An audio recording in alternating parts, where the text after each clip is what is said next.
the Highgate Selectboard meeting July 6, 2017. First order of business is the Pledge of Allegiance. I pledge allegiance to the flag of the United States of America and to the republic for which it stands, one nation, under God, indivisible, with liberty and justice for all.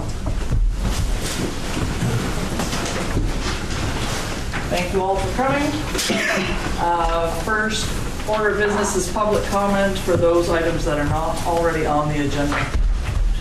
Do I have any public comments? Steve? Yeah, I wanted to come up here because I've had so many complaints from people around home with the four-wheelers.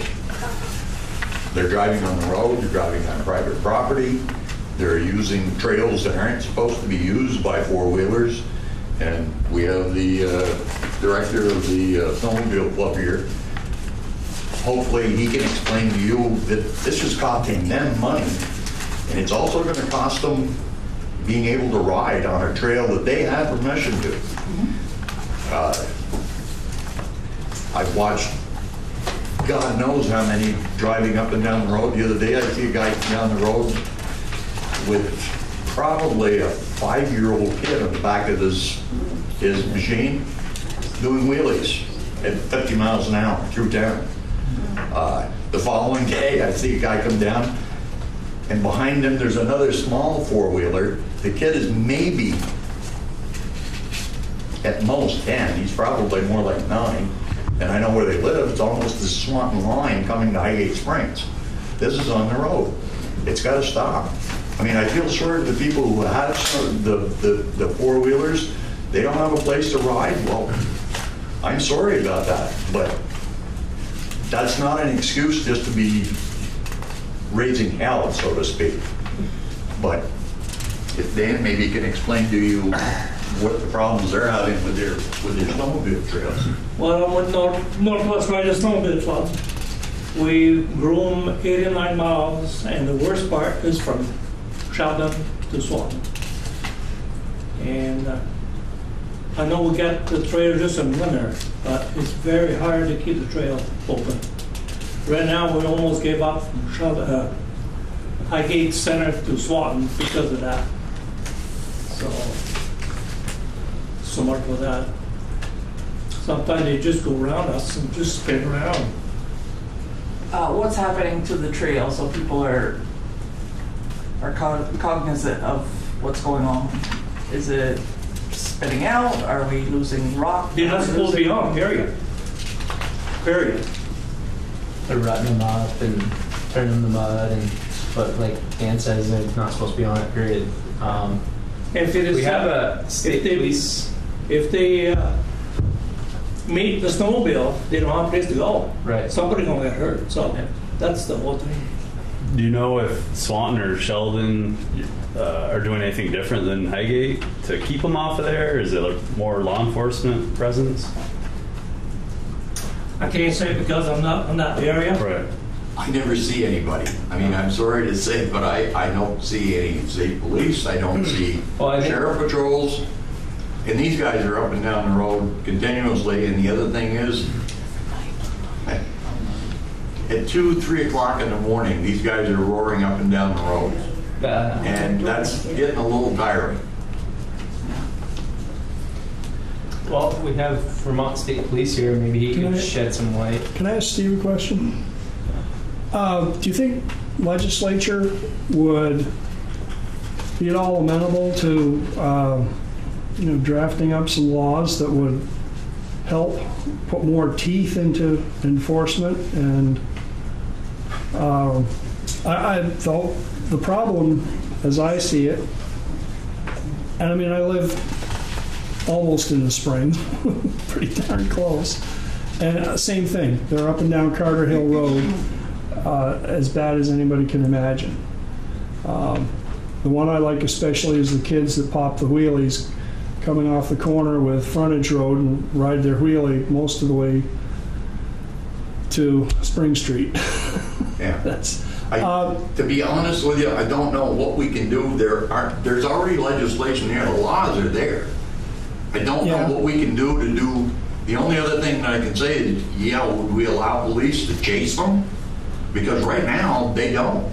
And I can't say as I blame them. I mean, this has happened before in Sheldon.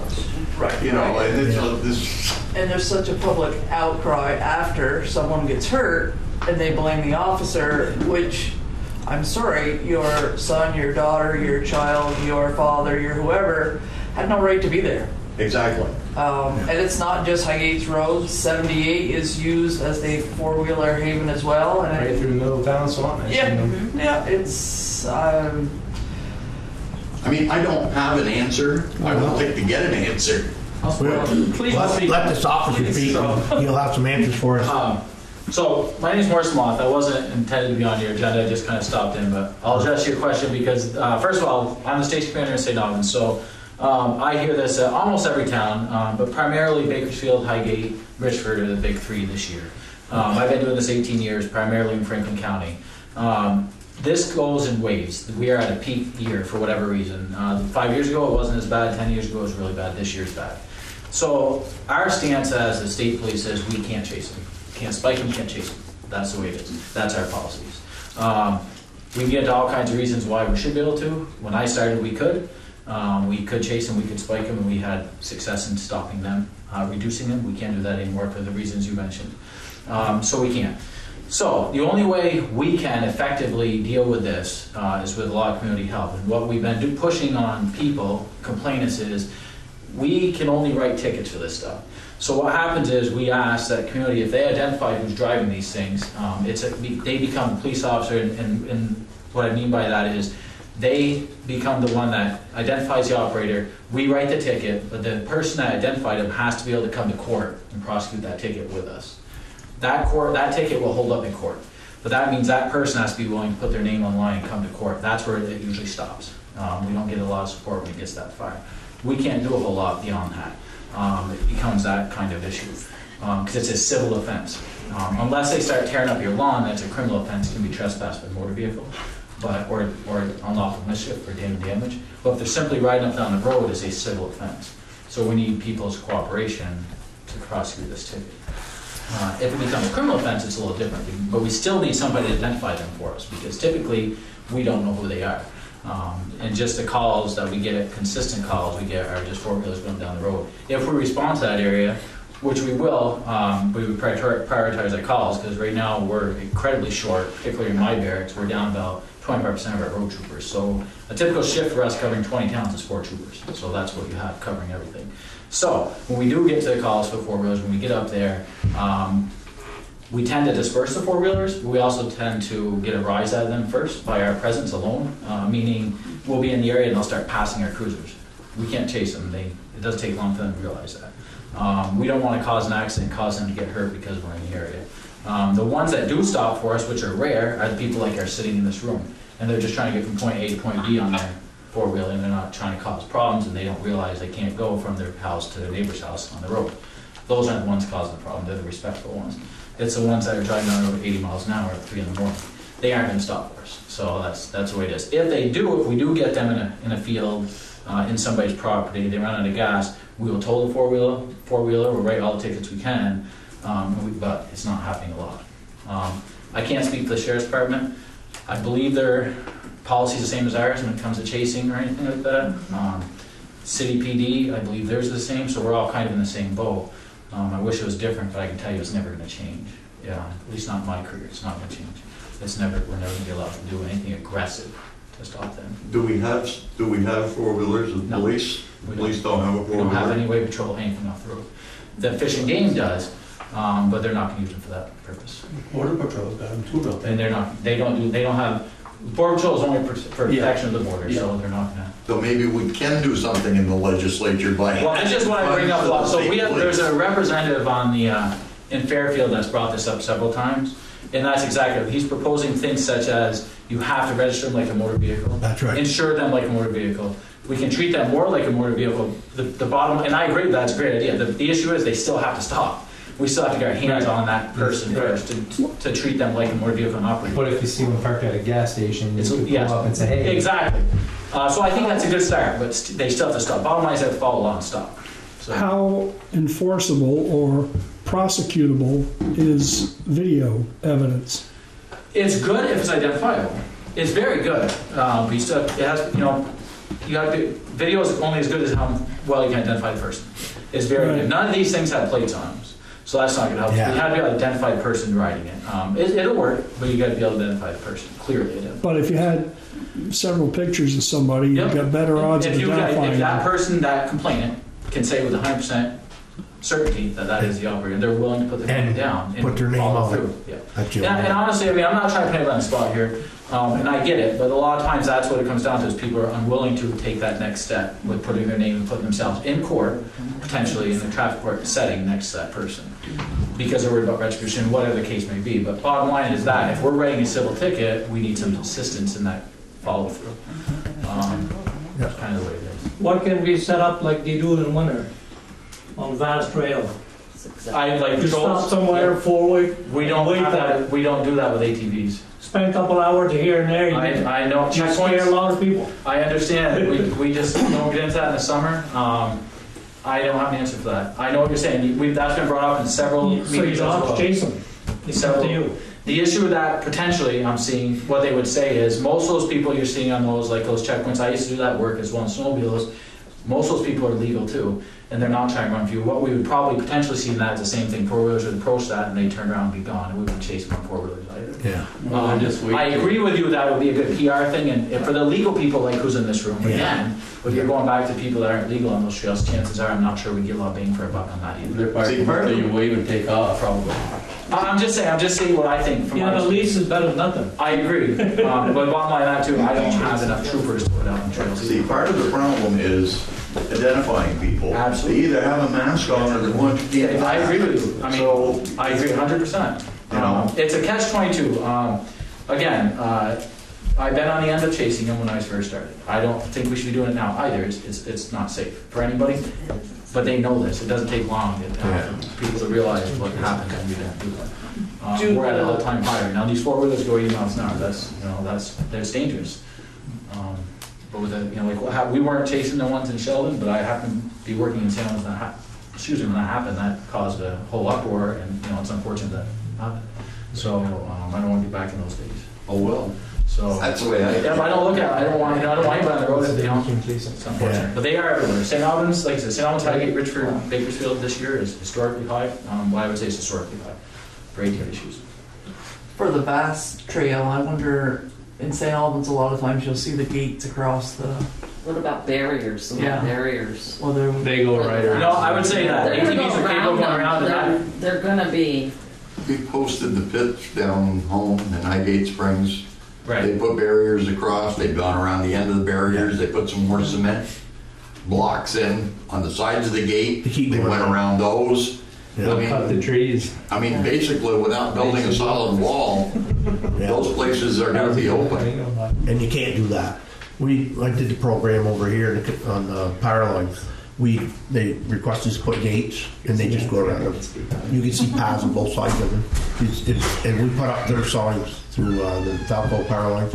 They got real nasty signs, meaning stay off my land. They ignore that 100%. We got paths in the mud that deep going through our program. Yeah, unfortunately, it's a very small minority. It really is. Oh, yeah. I know it seems like a Yeah. lot, and it is a lot. Yeah. Continuous traffic, but it's a small minority of people causing these same problems. Same problem. All the same dozen. It is. It's a hard situation. It's the same guys with the same ATVs and the same stuff, month after month, year after year. so we also have. I'm sure this. I was going to say, we also have a member of the Sheriff's Department here as well who can tell you about ATV riders. We have complaints about ATVs on the road and on the rail trails. Yes. And folks are wondering what's being done or what can we do? We've been asking that question for years, but At least 20 living. unfortunately, they don't abide by the rules of the road. Obviously, they're not supposed to be on the road. They don't stop. As a matter of fact, we've had instances where they come up behind cruisers, pop wheelies past the cruisers. It's not our job to pursue these things through a highly populated town and endanger the public, obviously. So that's our first concern, is not to do that. And we don't, I don't mean to speak for Lieutenant Mock, but our SOPs don't allow us to initiate spikes to stop these vehicles here. And a lot of them are young people too. You know, and it's a terrible problem. I mean, it's throughout Franklin County, not just Highgate. Highgate doesn't have the cornerstone on this. If someone can come and tell us how to deal with this stuff, we have to do that. But you know, a lot of folks will go out and buy their youngsters an ATV and just allow them to ride on the highways. They want probably a quarter acre of land. I have no idea where they're going to ride these things, but then we had one person here in this municipality actually, where one of her children were under suspension, and I followed the vehicle back to her house, and she said, "What do you want me to do? He's under suspension. He has to get to work." So she condoned the behavior. It's a difficult situation. It truly is.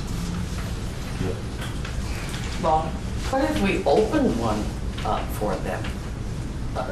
If we have a VAS trail, why can't we have a four-wheeler trail somewhere for them? That's the own the trail. All landowner does. Right. So we got the right of way of 15th December until 15th of April, period. But if we open a separate trail up, I mean, they have them in Morrisville, they have them in Eden, they have them They- other The town places. actually They do have a recently looked program. at that. We within did have the it. years. There was here, the VASA, they had the program here, but you've got No one wants, a none of few those, bad apples where VASA got the permission to go through, create the trails, and guess what? You got the same people Yeah. that use that trail for a little ways and then decide that, well, as long as we're on the trail, we can go anywhere. the other thing And too then- with that is they don't want to pay the membership fee. Right. They just want to ride their four-wheelers. You know, Not VAS, there's a not membership registered. fee, and that pays for the grooming and maintaining of the trails. Same thing with VASA. They had a membership fee. They put in culverts. They put in bridges. They did all this stuff. But these people don't want to pay for that. They just want to terrorize Highgate. Again, even if you get a trail or a piece of property, I spoke to members of VASA also. This is what you should do. If you open up a trail, there's several municipalities in Franklin County have done just that. There's one that says that you must be VASA registered. You must be registered at the town clerk's office. Last time I checked, there was absolutely nobody registered at the town clerk's office. They're still going to drive on the public highways to get to that place. They're not going to trail their vehicles. But the biggest problem we have is a lot of these folks will drive up to local gas stations, drive right up, fill up. They allow them to do it. I tried to approach the store owners and say, listen, why are you pumping gas? You're driving up illegally. Well, we don't want to be the bad guy here. So put something out there that says per order of the sheriff. I don't care what you do. Say, well, but you know, mom and dad, they do a lot of business here. They got diesel fuel here, so on and so forth. So it's hard to get people. We're all frustrated about this. I can assure you. Law enforcement, along with many people sitting here, we're all frustrated about the ATVs and public highways. So if you see a four-wheeler at the gas station, he just went in to pay. Can you park right there and give him a ticket then? Would you do that? Sure. And No, I mean, We told, absolutely, and we've had several do that, we have several troopers do that as well, but it's still rare as compared to what you're talking about. No, I understand, but I mean, I remember, I think the last time you guys were in here for an update, I was coming to the meeting and there was 4 four-wheelers parked at the mobile. Yeah.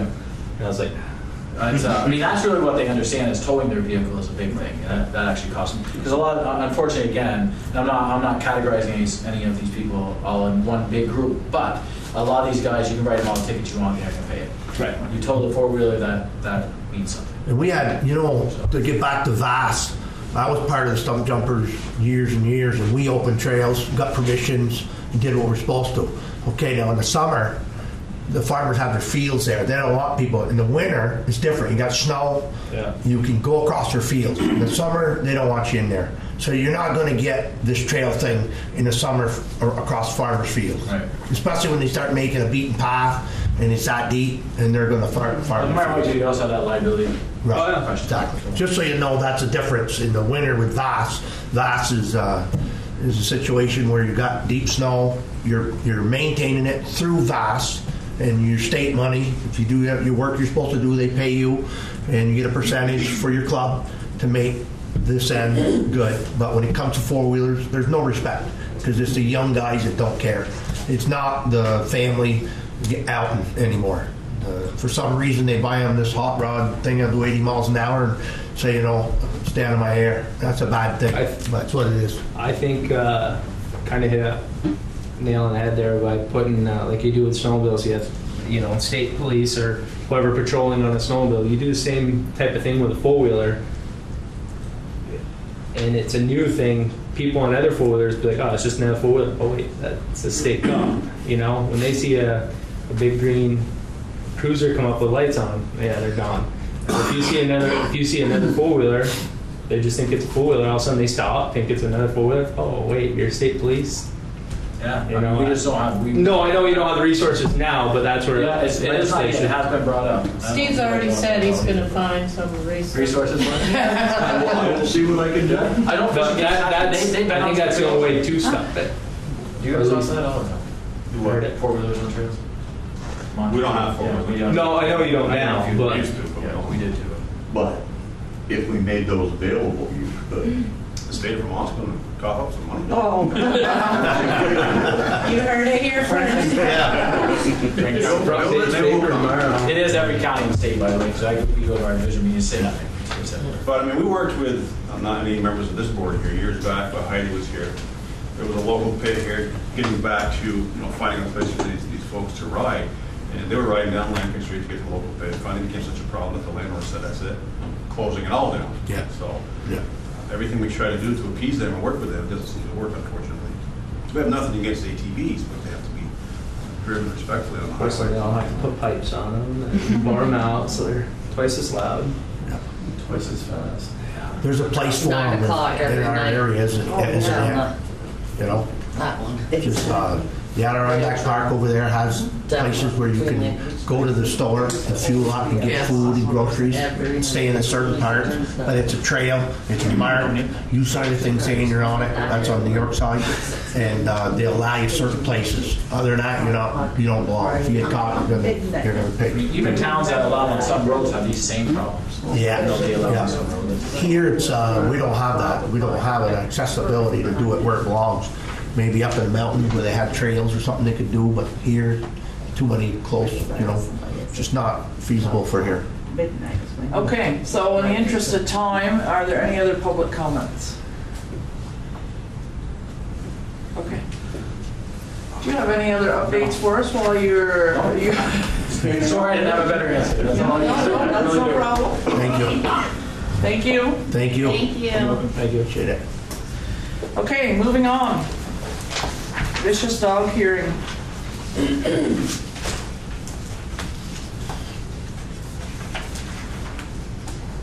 Bonnie, can you speak first, please? Give us an idea of the situation. My understanding, I talked to Courtney the other day, and it was reported that her little dog went to a barbecue with your ex-husband, and the dog was attacked by a Highgate dog. And the Highgate dog owner, okay, has not responded to Mrs. Bonnet. The dog is licensed now. Yes. Does the dog have shot? Yep. He does have his rabies. Yep. Okay. Other than that, that's really all I've been brought into. That we need, because it's a Highgate dog, we need to know that the dog was registered, the dog has shots, the dog has it attacked before. No, and it wasn't an attack in this case either. I don't know if I should just read my whole statement now, but How do you get? That's the gist of it. I know. Like I said, I just got one side of it. That's the only part of it I heard. Okay, so, ma'am, you lost your dog. yes. Can you give us your story first, please? Sure. So my little Jack Russell dog, all of 9.5 pounds, went with my ex-husband to a barbecue that was supposed to be him, his brother, my daughter, and his sister and brother-in-law. I didn't know they were going there. I thought they were going to the park.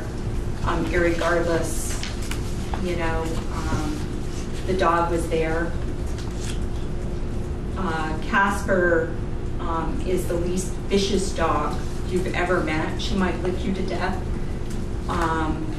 But She's not aggressive. She plays with golden retrievers. She plays with labs. She plays with little dogs, big dogs. There's never been any aggression, any bites, anything. They were at the home. Dana apparently arrived with the pit bull, and I have to say I wasn't there, so everything is third party that I've been receiving. But my ex-husband was pretty forthcoming last night.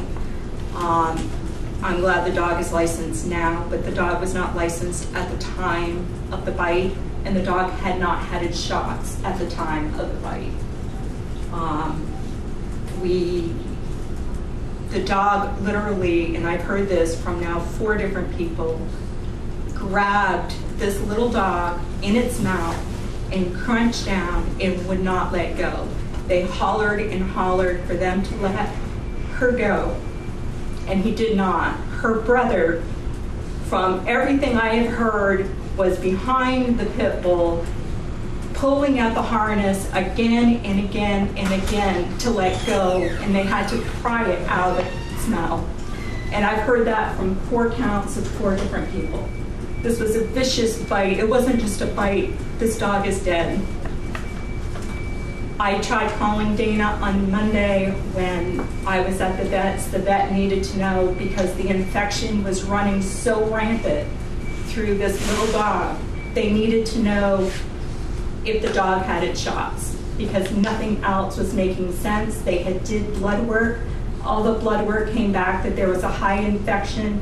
Everything else was functioning, the kidneys, everything else. Dana, when I called her the first time, didn't return my calls. One of my daughters was finally able to get hold of the vet that she used was the Milton Veterinary Hospital. The vet was able to reach them, and they confirmed that the dog had not had any of its shots and was way past due. Very irresponsible for a dog owner of a pit bull that is known to be very aggressive in attack. And I think she should be very grateful that it was a dog and not a child or a person that dog attacked. When the dog died, I called Dana yet again. She answered me where she works. I said, Dana, this is Corrine. I want to let you know that your dog, that my dog died this morning. And her response was not, I'm sorry, not anything. She hung up the phone.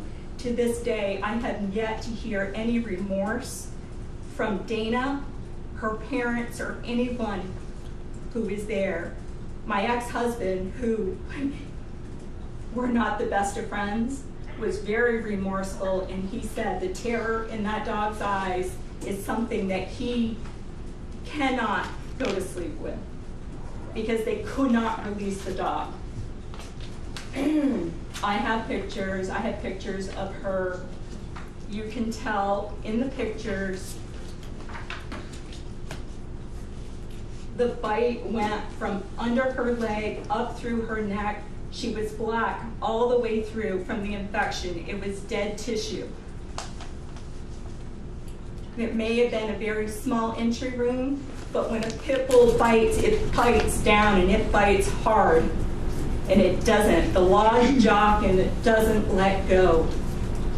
It's wrong. I mean, this little precious guy is gone. I mean, she lived for her ball. That's what she did. She played ball. You know, with my mother, you know, bedside in the hospital. She was allowed to go into a hospital because she was that gentle, that serene, you know, playing with her animals. That's all she did. Sleep, play ball. Sleep, play ball. But then this is what we're left with, is a dead little Jack that did nothing. The only thing she was doing, and from my understanding from people who were at that house that day, there was no problems until a pit bull arrived.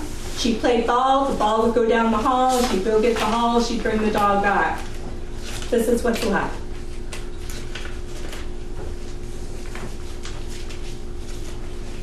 I'm sorry for your loss.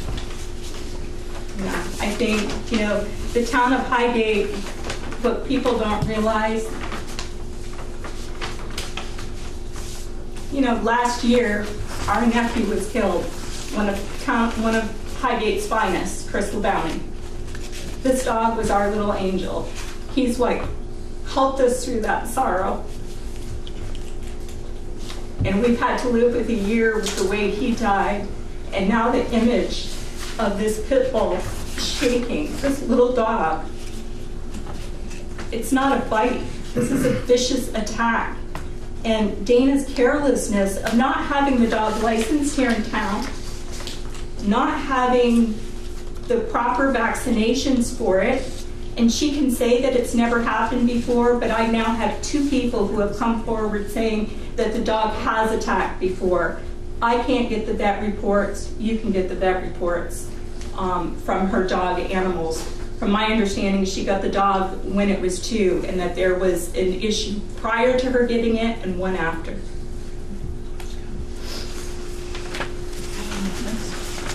Okay, so I'm the owner of the dog at 110 Brenton Drive. I was at the barbecue. I witnessed most of what happened. My brother witnessed the entire thing. I arrived around 2 o'clock. When I got to my parents' house, I let my dog off her leash like I always do because I did not expect any other dogs but the one that they own to be there. So I let her off and she ran upstairs like she always does, and I immediately heard a little dog barking and then I heard her barking. By the time I got upstairs, Ghislaine, which is her daughter, had Casper up in the air. I had heard from my dad that earlier when Casper first got there, it had gone after their dog first. It had gone after them, so they put Tanner outside, kept Casper inside until I had gotten there. That had happened. We had put Casper out front on a makeshift leash that had no collar, no leash, nothing with them. I did actually say I'm sorry. My cousin was texting me, letting me know what was going on with the dog. I was corresponding with her because I had received a Facebook message before any phone calls from Corinne. It said, thought I'd let you know your dog killed mine. That tells me she's angry at me. I don't need that kind of stuff at work while I'm trying to get my job done. I ignored it, talked to Ghislaine calmly, solved everything. So we had Electra and Tanner inside and outside of the deck. Casper was out front on the makeshift leash collar thing. Around 4 o'clock, someone had entered the house. I was out on the back deck about to eat dinner. I heard Casper had slipped in and I heard her aggressively barking, so I ran out and I saw her running up the stairs at my dog. As I got there, she was tumbling down the stairs. I assumed she was still hooked to the makeshift leash collar thing. She fell down, she came back up, bit my dog in the nose, and that is when Electra had grabbed onto her, put her in her mouth, and she had shaken her. And by the time he was yanking on her and telling her to let go, she did drop the dog, and I went to go pick it up. I set it away from Electra. She ran back over to Electra, so I picked her up, and I moved her to a separate room, and that's when Ghislaine and her partner had taken care of her from there. About 5 p.m. I left my parents' house and Casper was still alive at that point. She had the wound under her arm. She was bleeding. They were tending to it. They had a dress on it. When I left the dog, she was okay. No, she was not up to date on shots. When she was due for shots, I had moved up here in August. I never got my reminder. That's my fault. I did forget. I didn't know I had to be licensed. She is not licensed. Shots are up to date. Everybody has my address to remind me. She will, from now on, be up to date on everything. Mom, the question is, has the dog ever attacked before? Nope. Never had any reports made to me about my dog. Absolutely. Okay. Absolutely. I have seen a dog killed in that manner, and when a bigger dog is attacking a smaller dog, they do not let go. And it's in defense. I mean, she was defending herself. She was bitten first on the nose, right in the muzzle. Right. She was defending herself, and she let go without killing the dog. She obviously has the force. She's a pit bull. She's being the person who was in between both dogs, there was no attack by Electra because I was holding her. She did get attacked 3 times, and I only had to tell her 3 times, drop her, drop her, drop her, and she let her go. There was no tearing her out of a clamp jaw. No. What kind of surroundings do you have around your house for her? Is she on a leash? Does she run Always free? on a leash. I have her runner hooked up out front, which she's never left out there unless I'm home outside with her, but otherwise she's inside when I'm at work. Do you have children next to you? My boyfriend does have a daughter, a 5-year-old. My nephew's been around her since he was a kid. Never had any issues with children, other dogs. I mean, I lived with my parents. They had another dog. I had her previously with another dog. Never had any issues. She's been to the dog park. She is a great dog. How old is she now? She's 6.5 now. I say something? I have a Jack Russell. I can sympathize what she's saying. I have a Jack Russell, and my dog is 9.5 years old. And she's a very lovable dog, and I feel bad for them for their loss. I know what they're going through. I would hate to lose my dog. But as far as the Jack Russell, they're lovable and they do not attack. I've had one for 9.5 years old, and I'd be lost without that little dog. I feel very bad for them. Very, very bad. The whole situation is any dog will attack, no matter what kind of dog it is. It will attack. If it's threatened, if it feels cornered, if it's anything. Big, small, whatever, they will attack if they feel threatened. And I am a dog lover. I mean, I was the first to pick up Casper and bring her to a separate room and tend to her and just run in. The thing is here, I think, and again, I'm sorry for your loss. I've been there. I had the same thing happen. The whole situation is there was too much confusion, a strange place, a dominant place, and I think really what it was is they were territorial, and unfortunately I think it was just an accident in this case. Just because it's a pit bull, it doesn't mean it is in fault.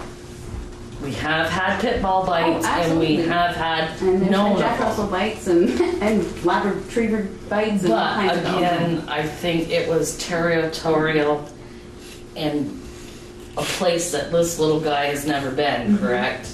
No, that's the first time. That's correct. That's right. Where I think he was scared. He was not knowing what was going on. There's people there he did not know. Right. And I feel really bad. I mean, my animals are my babies. And it's not the problem is the irresponsibleness of Dana. The dog wasn't licensed. The dog didn't have a child. I agree with that. If that had been a child, it would have been in big trouble. And I understand that, and I got right on it. I mean, as soon as I found out that the shop it shouldn't have taken that incident. What if that had been Caden that day? I understand that. Do you? Yes, I do.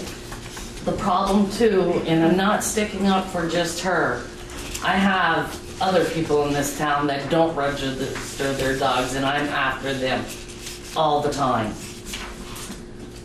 There is a law that we have to have them registered. Yes. We have to have them vaccinated. You need to do it when it needs to happen. And again, the responsibility of, I'm sorry. And I did sympathize to her daughter. Like I said, with the first message I got, I didn't feel like there was any. I felt there was anger, and I didn't want to get involved with that. And anger and sore.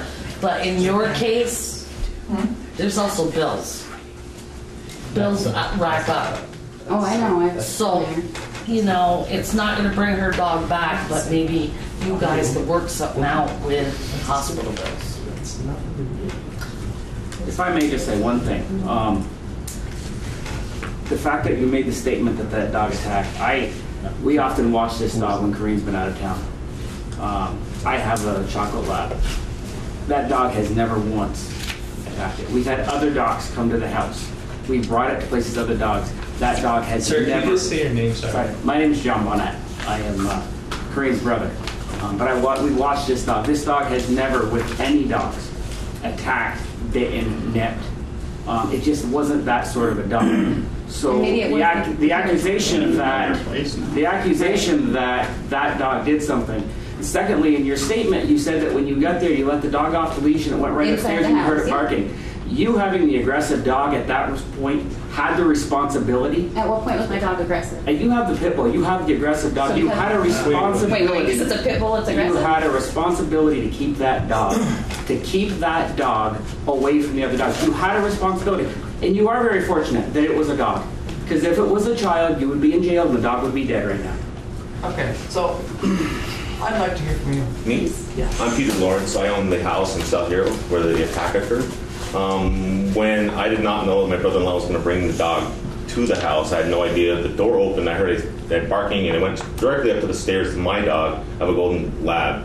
And started, there's a very aggressive barking back and forth to my dog. I didn't know what was happening because I had no idea this dog was going to be there. So we've separated the dogs at that point. And that's when I asked, did they have a collar or a leash for the dog? They had neither for the dog. So I'm like, try to figure a way to keep these guys separated somehow. My dog has a collar, and I ended up putting him on a runner to get him outside to separate that. My daughter had asked to bring the pit bull over to visit because she was coming over for the barbecue. The dogs knew each other. My dog and her dog had lived together for a couple of years, so they knew each other pretty well. So I didn't think to warn my daughter that there's another dog in the house. I didn't think to tell her that until she came over, and she let the dog off into the house without a leash because she did not know there was yet another dog in there. We've never had an issue with the golden lab and the pit bull. I just witnessed the dog. It came after my golden. I can't say that it did it, but there's just an aggression between the two dogs. The barking, the sound was more than just friendly barking. It was more of an aggressive between the two of them. They never contacted each other, but like I said, it's unfortunate that the whole thing happened. I feel terrible that it happened at all. So I'm a little confused. Are you the ex-husband? No, I'm the owner. I'm her dad. I'm the owner of the house in South Hero. Where this happened? My brother-in-law, which is my wife's brother, brought the dog with my niece.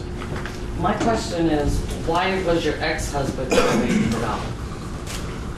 And is he here? No. He's not here, but I know he did give Dana his take on what happened, because he did text me what he put in that this afternoon. We lost our dash hound in January at 14 years, and I know he loved the dog, and that Saturday morning, the anniversary of losing my nephew was on the 23rd, and the 24th I had spent a couple hours playing with Casper. It was a beautiful day. And I got a text from Ghislaine that said, can Dad pick up the dog, and play ball for a couple hours? And I thought, it's a nice day. We all miss Slapshot, who was our dash hound, and, I was being nice. I mean, as far as no aggression from that dog, I haven't seen aggression from my dog. As she was saying, maybe it's a territorial thing. That was my dog's home for over 2 years, so very well could have been a territorial thing, but for that dog came up the stairs to my dog. My brother had my dog restrained, that dog came to my dog. No leash to restrain it with, no collar to restrain it with, it came with nothing on it. So, I don't know if he wants to say what he saw. He was the one that was right there with the dogs. He saw the whole thing. Yeah, and when I was being barked at by Casper, because she had gotten in the house when I came back in, trying to get her out of the house, and Electra came to see what the barking was, and I grabbed her immediately and turned around halfway up the stairs, so she could never have attacked. She was facing the wrong way. But while I'm holding her, I see Casper come up one side, I believe it was when she scratched her nose, and then I stepped upstairs again, and I saw Casper come up the other side, and that's when she ended up in her mouth. And then at that point I figured I had to get some help, so I walked all the way upstairs with just dragging her along and said, drop, and I heard she's in her mouth, so I said, drop her, drop her, drop her, and she dropped her. And then I believe that's when Dana said she took her down the hallway and she came back at her. So. How big is this dog, the pit bull? How big, you said? Yeah. She's about 85 pounds. So not easy to move. No. From what I've heard, David, that you actually had to take control of the harness from behind, and that you were pulling it up and down because she was not releasing on your command. No, I had her around from behind her front paws, and I was basically hugging and holding her the whole time, dragging her around to try to keep her away from a dog, to separate the situation. Not successfully with one dog attacking her. Does the board have any questions or? What are we expected to do here? Well, ma'am, what would you like to see out of this?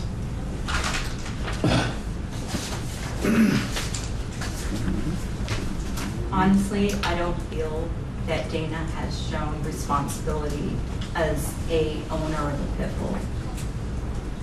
That's honestly, and she may think that she is, but I have family that have Great Danes and other dogs, And responsibility as a dog owner is understanding what your dog is capable of.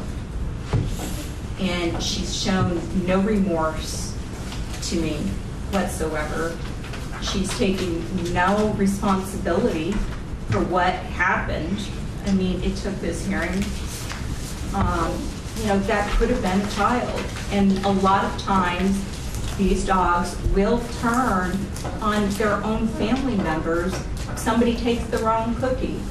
I mean, it's about being a responsible dog owner. And honestly, I don't think that she's shown that. So are you looking to have the pit bull destroyed? Are you looking to have it removed from her care? Are you looking for an apology? I've seen the reports that Peter did and that Dana did and that David did. And if you look at them, there's very inconsistencies between the three. I also have heard from other people who were at that home that said that they've been pressured greatly to kind of almost like circling the wagons, so to speak, to get the story straight, to use the same wording. I mean, take responsibility for what happened and look at what could have happened. I mean, honestly, to say that they were putting a golden retriever's collar on a Jack Russell, seriously, there's a huge difference between the two. Now, I wasn't at the house when the dog was picked up from my home. So whatever she had or didn't have definitely wasn't my responsibility. My dog was in my home when I last saw her. Did you send your dog with a collar and a leash? I was not at home when the dog was taken from my home. Okay. How many people were at this party? There were supposed to be 6, and it grew much bigger than that, from what I've been told. Just ballpark figure. It's probably 10 or 12.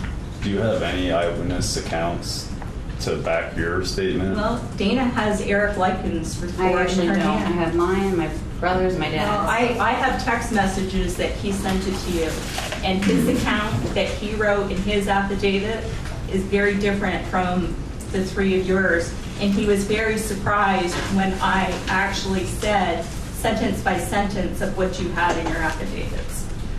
And that's more concerning to me. The fact that they don't want to be truthful and outright with what happened is... I'm not sure what was told to her that happened. It was either 1 or 2 days after the fact. My uncle, her ex-husband, had called me, and he's like, it just keeps running through my head. I don't understand why it happened. The story he told me is exactly what I had seen, what he had seen, and David had saw most of it. My dad, myself, and her ex-husband walked in. As it kind of happened, David was there the whole entire time. He came in the door when Casper came in the door. And since the ex-husband brought the dog, where the hell was he? Where is he now? Right. He didn't want to show up. I asked him to. Me as well. He wanted to separate himself from the situation. Well, I'm... Unfortunately. He is the situation. He brought the dog. So. Yes, he brought the dog there. He knew you had a golden retriever, I'm assuming. Yes. He probably He didn't take the leash, he didn't take the collar. Nobody asked us to bring the dog over. Nobody told us there was a dog coming. A certain amount of responsibility lays with the ex-husband, in my opinion, but... My opinion as well.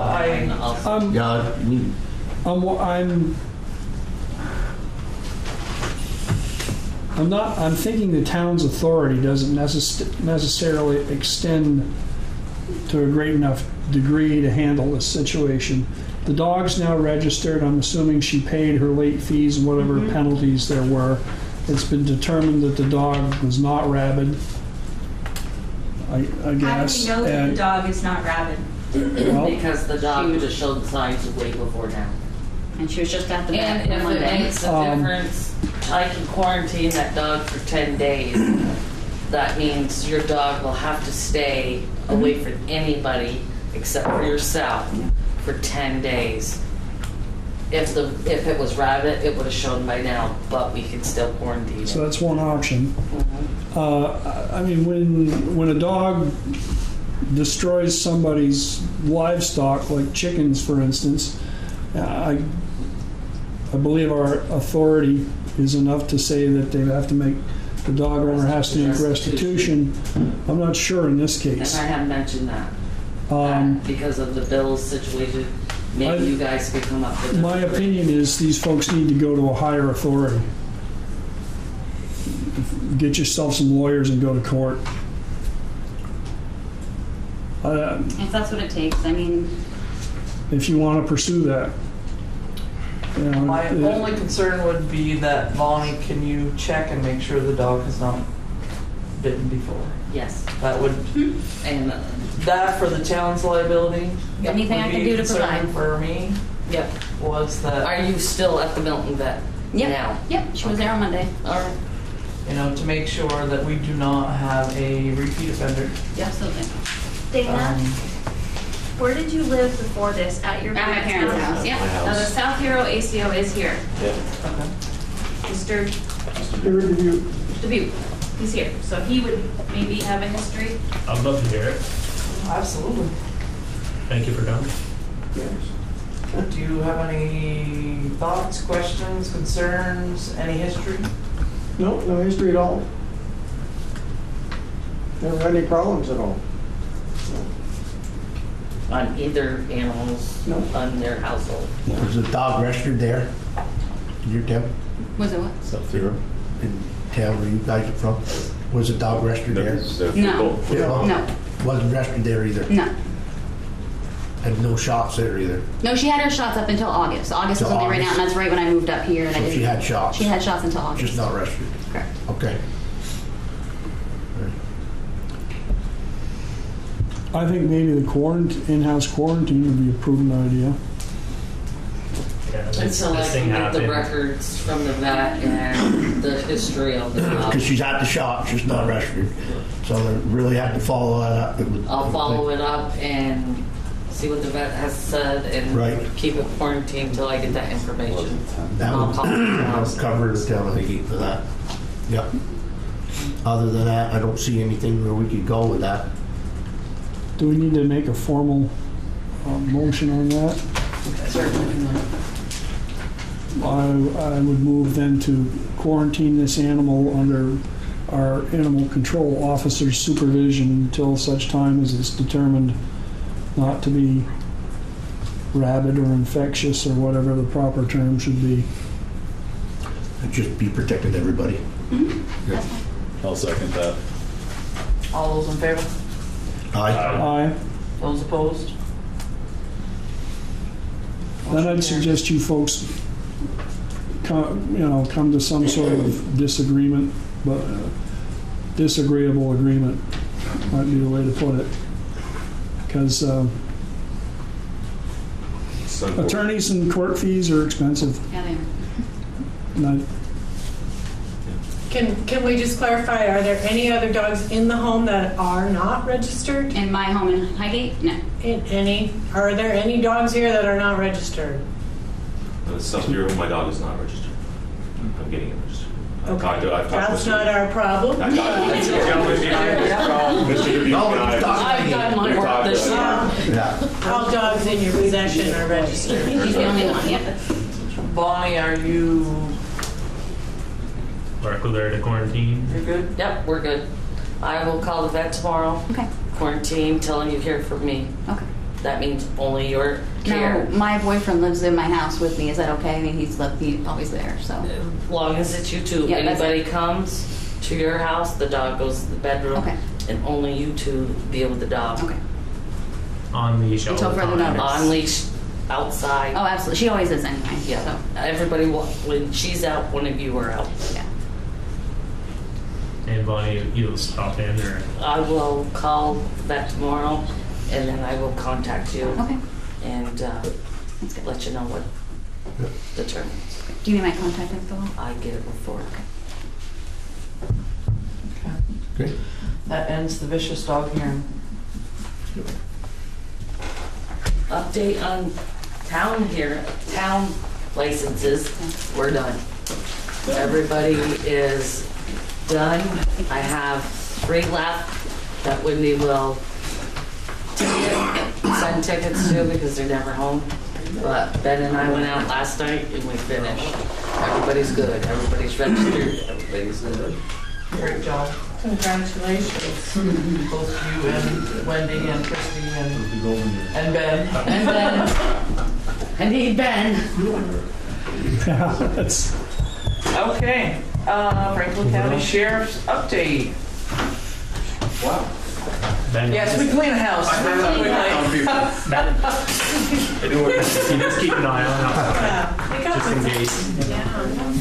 Good evening. Board members. Anybody you recognize? Somebody's locked up. You've been locked up Speak for yourself. Okay. Years ago, I used to make 5 copies of that. Before I get into this, I mean, I'm open to answer any questions or concerns. I guess we've covered the ATVs and the dog things here. And I know the bridge is an ongoing concern, problem down there. Oh, yes, yes. I'm just wondering how practical would it be to, what's the state of technology for video surveillance? I see the cameras at the stoplights various places. I don't know what they're recording, but it doesn't matter to me. But something of a similar nature that could be set up along the road for any given road for a period of time. And do they record vehicles that are going excessively fast, or do they record every single vehicle that goes by, or? I know what you're leaning toward here, but you got to remember that we're in Vermont now also. Yep. Vermont has not accepted a lot of these things that we're discussing, such as cameras. They're really high on invasion of privacy and so on and so forth. Well, a public highway, there's no expectation of privacy, but they still, in Vermont, has accepted ticketable offenses by video cameras as far as radar and cameras taking pictures of the license plate and mailing the ticket. We're not there yet. There are some municipalities that we deal with that do have cameras. We have used them, but I know your concern, particularly on that road, is overweight vehicles. Yes. Unless there's a sign on the front that says this truck weighs this, and that's really not going to be of any use to us as far as prosecuting these individuals in court. I was just thinking if you had a camera on frontage road, for instance, and you saw the same vehicle going 60 miles an hour three different times, if that would give you enough of a direction to go find somebody, like an address or what have you, and well, we don't have the cameras. It's probably about what I'm going to bring up something else that we have just acquired. That's going to be probably as close as we're going to get to the cameras, as far as we just put it out a couple different times, but I might still lead it into that, I guess, is we had a speed cart, which we put out here, placed out here several times, and basically what that does is tell ongoing motorists what the speed is. As they go by, it ends. We now have another speed cart that we've been using throughout the county that will actually collect data. Okay, so we're getting into that statistical, why am I sending a deputy over to Lambkin Street between these hours? And we don't know, I mean, we can assume there's commuter traffic to and fro, but this captures speed, time, date, how many cars go by. So it narrows it down, so now we can pull it off the computer and actually get a finer moment that we should be up there dedicating deputies to that particular roadway at these particular times. So we're hoping that it does great things for us. We've had it 3 different places so far. We're just starting to download the data. It's surprising. Of course, a lot of folks will call in and say, oh, well, the car's going by here 230 miles an hour, and I put it in front of my house, 105 on a flat. And the fastest we got there was 82. That's still fast enough, don't get me wrong. That's still fast enough. Yeah. 82 and a 50. And we put it into a 25 zone recently, and it was 63 in a 25 zone.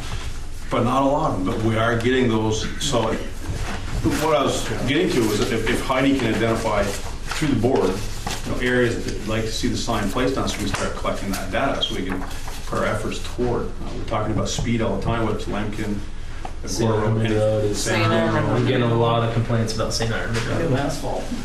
And this gives us a better understanding of the actual traffic flow, the actual speed, so we can come back and say, well, we had it out here between this, we put it out there for 5, 6, 7 days at a time, point it both directions, and we got the data. And I come back and say, well, This is what happened on St. Armand between this day and this day here. You know? And we had, on 105, we had over 11,000 cars. That shocked me. But in front of my house here, I mean, that's a lot of cars. I believe it. Huh? 1 week? It was 9 days. 9 days. 11,000 cars. A little over 11,000 cars. It just caught me off guard. I didn't realize how much cars went up in that 105. But Oh no, there's only 2,000 cars. They just kept going by. yeah, just back and So that's something that is available. I just want to know your input on it. We just picked it up and brought it back to the shop. We're going to collect the data we had it last. If it's something that you folks are interested in. I would really like to see it on St. Martin Road. I've been getting a lot of complaints about that with the new asphalt. Yeah. When they pave the roads, And then we took, take the speed up. well, we took the speed bump out too, so now nothing slows them down coming into town. You know, if you have that up, I mean, even myself, you come into a little town, a lot of places have that. As soon as you see that, you look down and see what you're doing. Yeah. Oh yeah. That's just common. Yeah. If you see a cruiser, you touch the brakes. Have no idea how fast you go, but you touch the brakes. I mean, that's just No, but I mean, that's a common thing. So that does slow them down when they see that. When you're coming into a village, probably some of them don't even realize because the cars go, you know, fast enough, you don't realize it. And you look down, you go, whoops, and you slow down, then maybe that's enough to help towards some of it too. You know? Now, can the board secure a place for us on the St. Armand Road that we can put this just a little bit off the highway here so that people tend to throw things out there? I don't know St. Armand Road well enough, but I don't. You don't have to have that answer tonight, Heidi, but I mean someplace, some lane over. I would like it somewhere's, yeah, I know, somewhere's just past the tracks. So you're seeing people coming into town. I don't know where would be a good spot. RJ's area. Landis' mother's driveway. Landis' mother's driveway. Well, I'll let you come up with that, and Heidi can get back to me. Secure like it was on Bushy Road, tied to the pole, that kind of secure? Or monitored Not secure? necessarily, just monitored secure. Okay. Basically, if it can be off the road, just a tad, Yeah. we can adjust the radar so it'll pick up.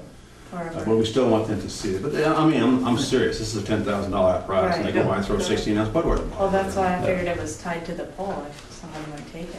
I don't know what they do with it, but. We take our hitch off. They set it up. They set it up. Yeah, It's it's not gonna massive. We take our hitch off. The one in front of the Swanton Catholic Church, they were sitting there after mass, and my kids and my nephews and nieces were running at it, seeing how fast they're getting up to. So you can follow up with that. Let me know, Heidi. 11. Great. Do you want the other speed card out there anywhere, or it doesn't collect data, but it does after the turn? It's nice in the village. I like them. Every time I come into Swan, I'm, like Steve was saying, you check your speed and. We could put that right out here in front of the complex like we did last time. Yeah. And just have your PW guy just turn it around every now and then, so people coming this way will see it too. And just take it off the highway. But they're light, they're easy to handle, one person can do it. But the other one down there is a little more expensive apparatus. I want to make sure that someone has vision on it. But it works great and it does the things that we want it to do. We won't waste time sitting in the We'll road. put Wendy on finding a nice, safe, secure There you spot go. for that. Wendy, do some blowing those, everyone in Highgate. Yep.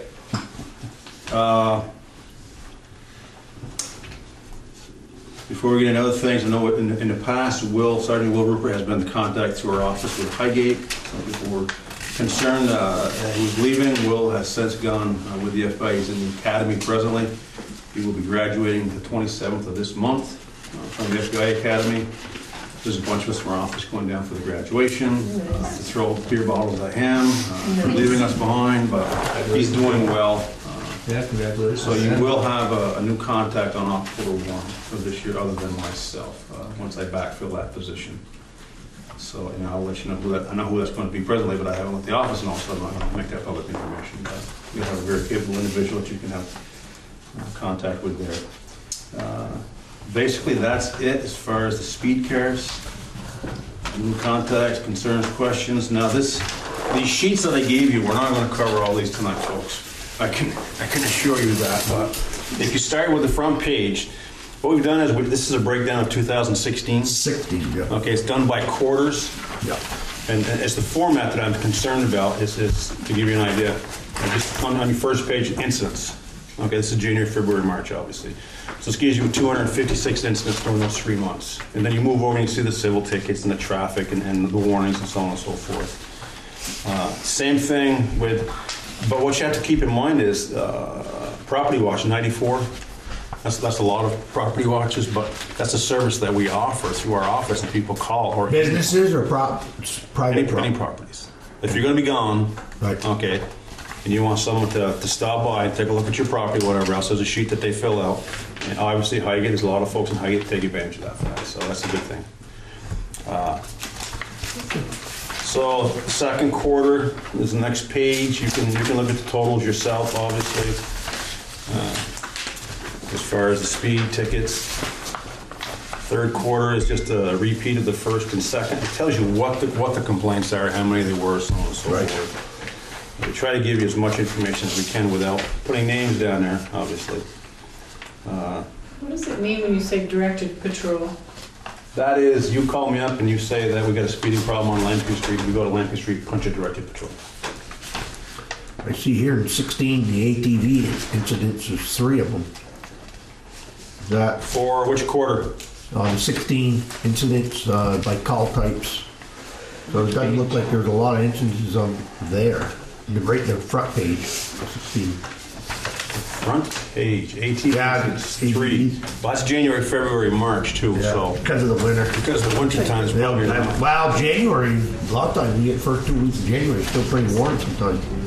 But no, I TV 6 in the warmer months. Yeah, yeah. But what you have to keep in mind is there's probably double that out there. 18 instances. These are calls received. That's received. Yeah. These are calls received. Okay. Yeah. Nope. Just curious.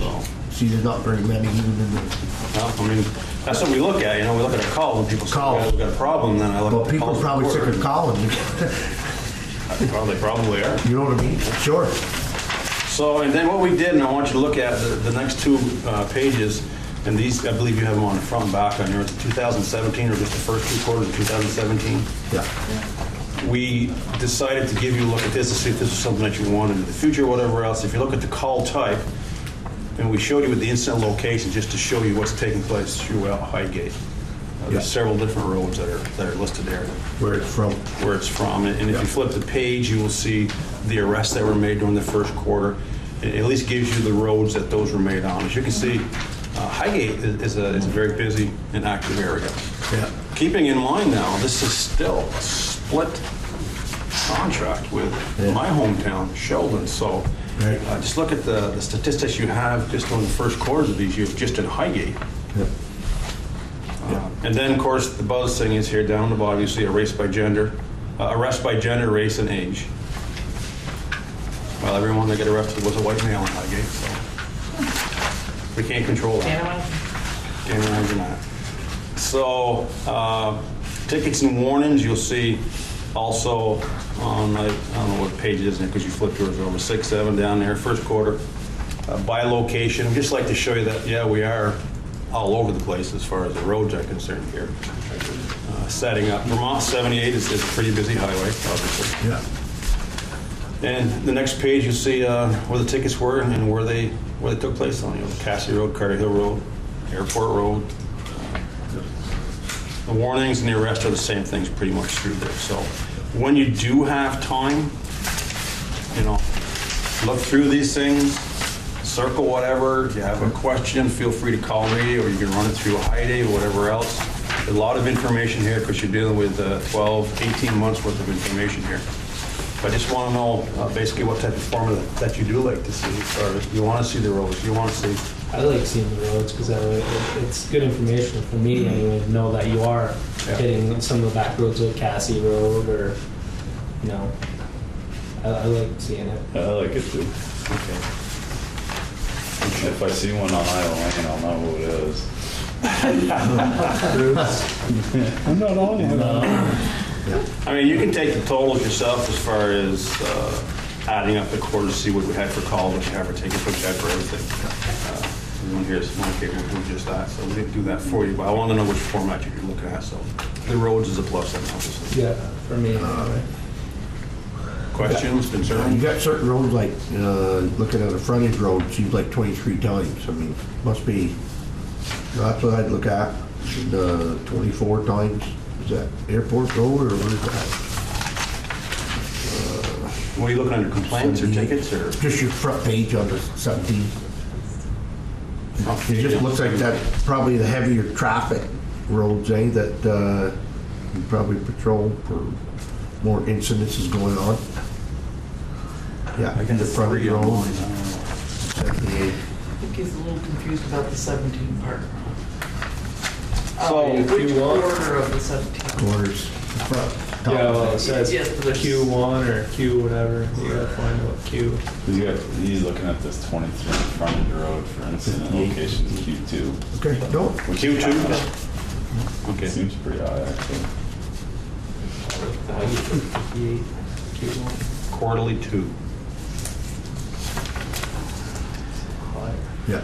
And that only goes. I'm just commenting that there's probably some reason seem to have a lot These are more complaints on the incidents. frontage road gravel pit, frontage road Terrical Boulevard, frontage road Virginia Lane, so on and so forth. Yeah. We have no control over that, they call, we go, so. Right. And can you remind us our split with Sheldon, how that works for us? Basically, we'll start with, say, Monday. Okay, Monday, they're gonna be designated to a township. They're in Highgate Monday. It's an 8.5-hour shift. They will stay in Highgate unless there's a call for service in Sheldon. Tuesday, they're designated Sheldon. They will stay in Sheldon unless there's a call for service in Highgate. We'll bounce back and forth between towns, but only for calls for service, not necessarily for directed patrols or traffic details, whatever else. We want to spend as much time in one municipality as possible, act as a deterrent, and then do our selected patrols and so on and so forth. Various Directed hours. patrols. Yeah. And of course, we're busy right now, but you still have the ability, say, for instance, and I'm not throwing this out as a pitch, you do have a pot of monies that if you say, well, and we got pots of money too, you don't have to spend yours for crap's sakes. Wow, why didn't you say so? I just thought of it. I got gutters every safety, why did I can't possibly spend, as a matter of fact, so let's not spend yours, let's spend theirs. But when we get the data, we'll be able to. I mean, let's start with you identified. I forgot the road now. St. Armand Road. You said, right? Yeah. Let's start there. If there's other roads that come up, let's think about it. But it takes time. Yeah. You know, if we want to cover a lot more roads, we may have to run it down to like 3 days on one. What I hear from a lot of people too is just presence. They don't see the sheriff car that very much. I know you guys are here. I mean, we see the numbers, but people's. From what I'm hearing is we never see a sheriff in town. Why is that? Well, that was my comment on the amount of times in certain places. Didn't know if they were covering certain places a little more. That's what I meant. I called your office a couple weeks ago, and when I was talking about the Macy Road Bridge, and I said, well, maybe you could just swing through town at like 8 o'clock on a business day.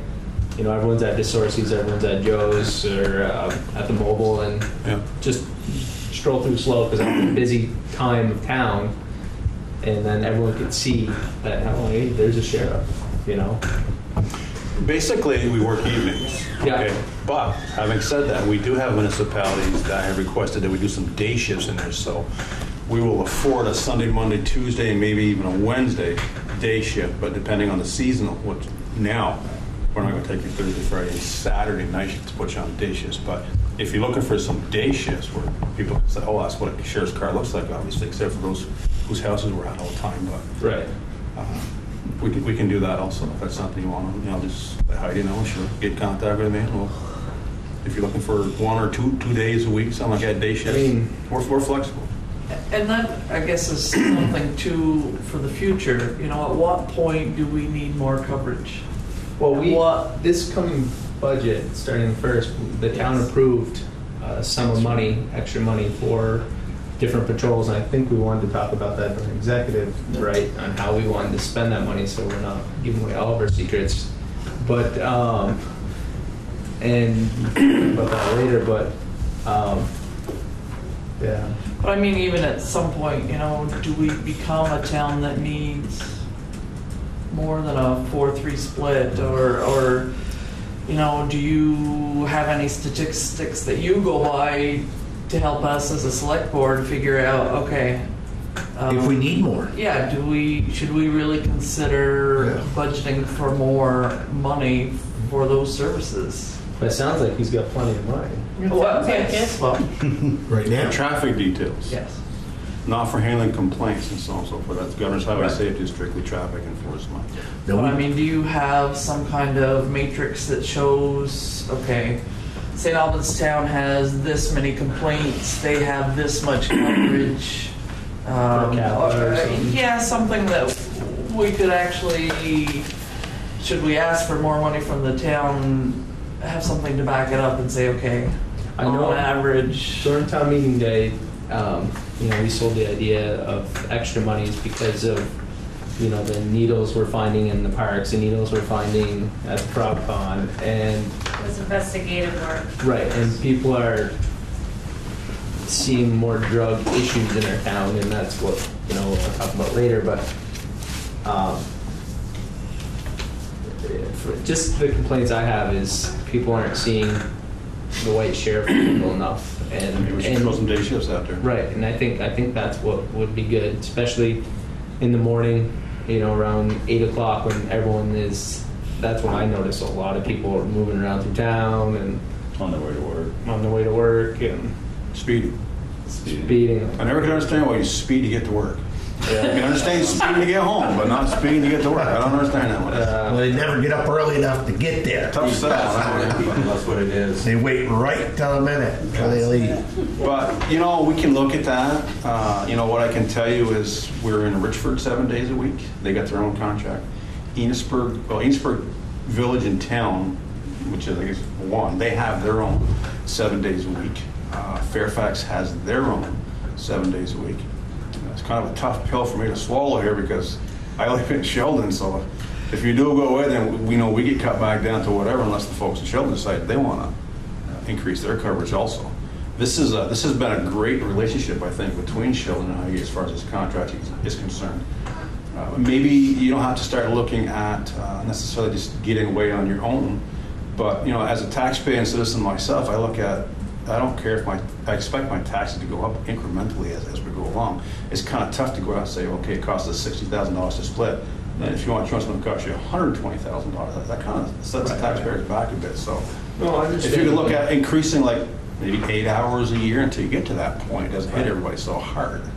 Right. No, I agree. I just want to make sure that we get appropriate coverage for our town, and we know we have a drug problem. I know that's not specific to Highgate by any means.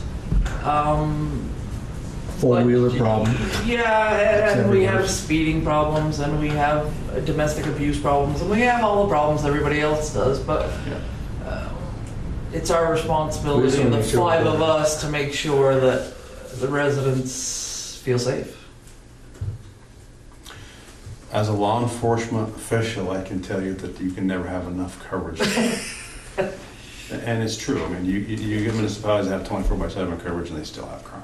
Yes. So I don't know where that fine line is here, folks. But you can never have enough fire, rescue, police. Yeah. We're like an insurance policy that you may pay a lot, but if you need it, it's there. I mean, unfortunately, but it costs money. And as a taxpayer myself, I can appreciate that. It's not like I go out and sell these contracts and I don't understand, the burden on us, the taxpayers, to get to where we want to be. Like your extra monies that you got here. I mean, that was pretty nip and tuck here. That was pretty close there, and that was. I don't know, Wendy, someone said something. That was for you had a couple of armed robberies. Okay, we won't call them armed robberies. One of them was solved, and one of them we're still working on. Yeah. But some of them you do solve, you don't solve all of them.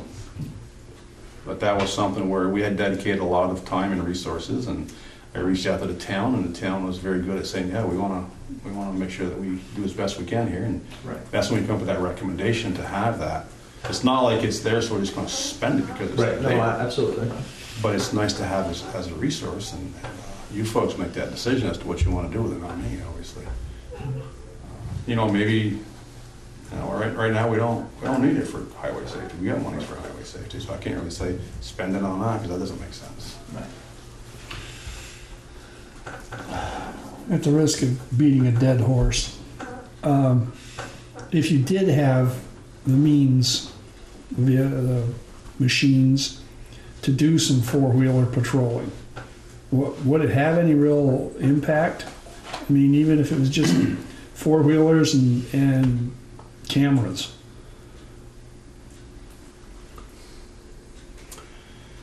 Four-wheelers are, if not driven by skilled operators, and most of your 10, 11, 12-year-olds in Franklin County are skilled operators, but liability-wise, just through my insurance company by itself, just to say we're putting these things out on a highway to patrol with, and it would just absolutely, just having the machine itself just absolutely kill us liability-wise, insurance-wise. Oh, okay. Yeah, how would they ride their roads and the other ones can't? It works the same way, really. No, I'm not talking about having them on necessarily. But if they're riding the road, they're breaking the laws with theirs. Yeah, if they're riding the roads, but there's a lot of cross-country trails that are, that they've poached and they know them all.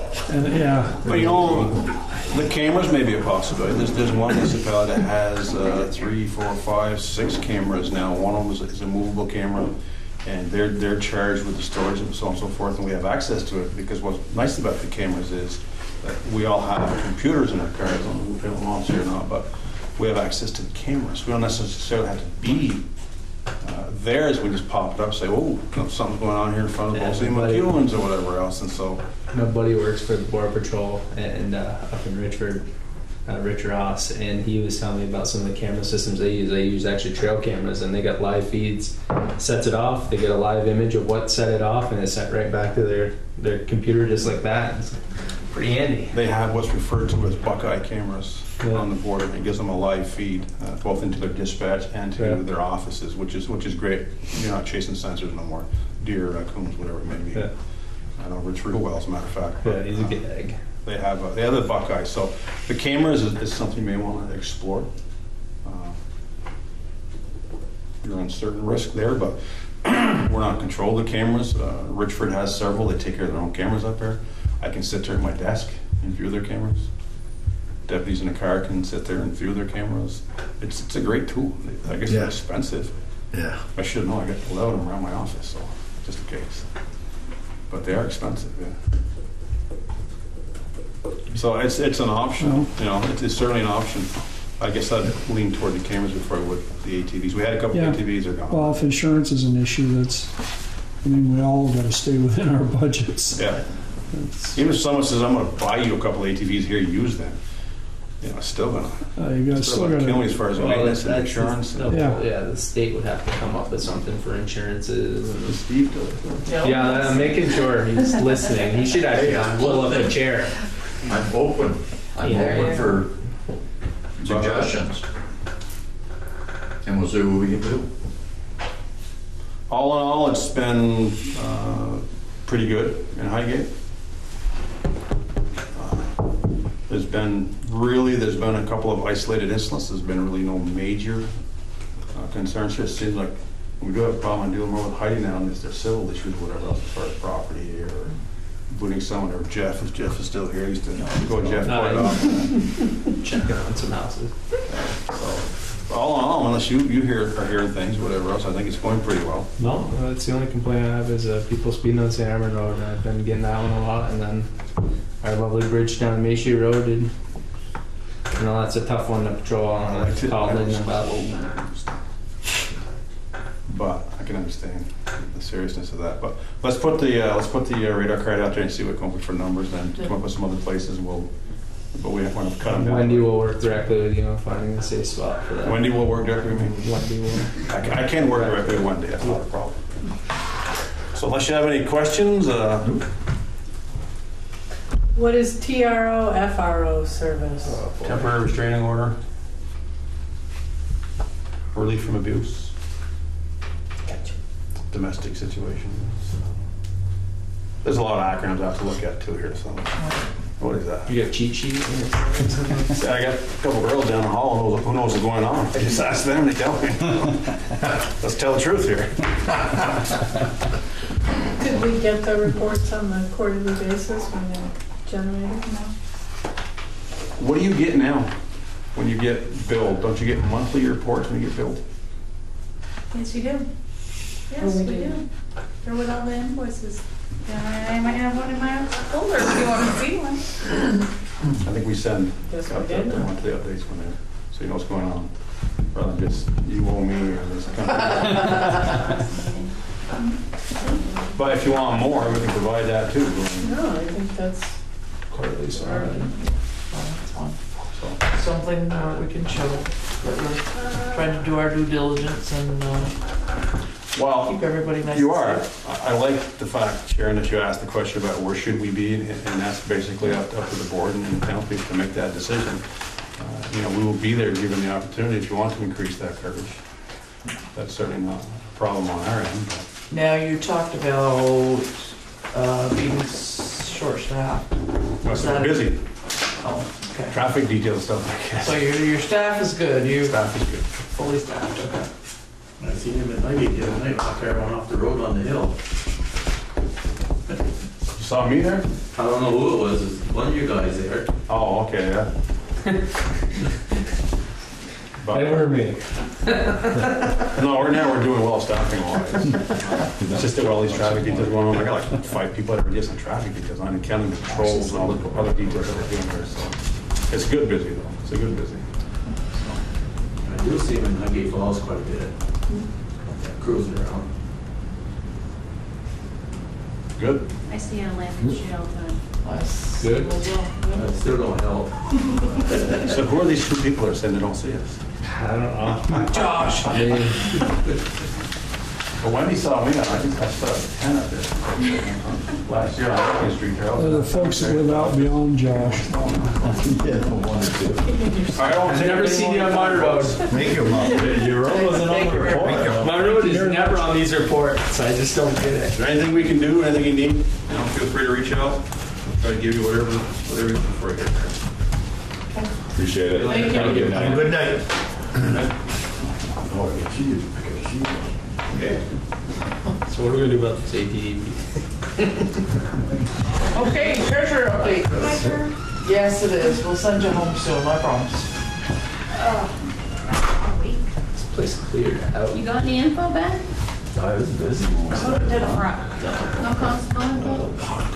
Everybody wanted to see a dog fight. Yeah, literally.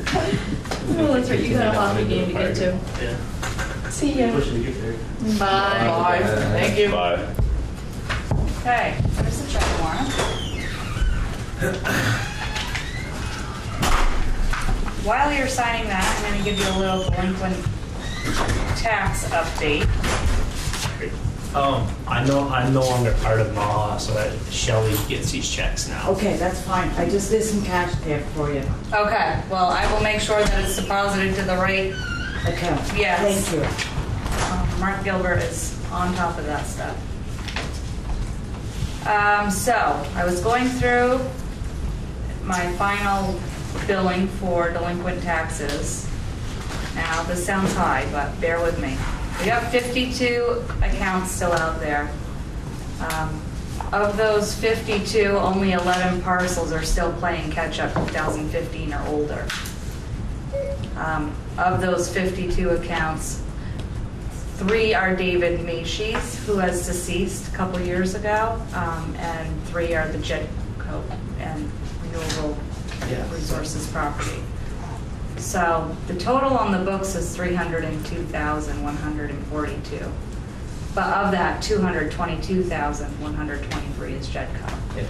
So I have $80,019 still left that I feel is collectible money. So I think that we are doing good. I've got 46 parcels left. 22 people are on faithful payment plans since they've set it up. They've been on top of it. That number is delinquent. There was many more than that who have stayed on payment plans and are now into a budgeting plan to keep them ahead of the game and off the delinquent ones. 17,000 of that money is the David Macy properties, which we were not allowed to tax sale last year, being that it had just gone to probate and they were waiting for executors of the estate, blah, blah. I think this year that we will be able to tax sale all 3 properties, which will only leave Jedco as the big outgoing. So as we go into a new tax year, I've cleaned up a lot of the past years.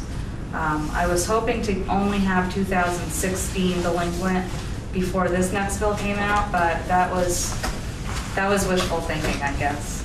But we're getting there. Good job. We're getting there.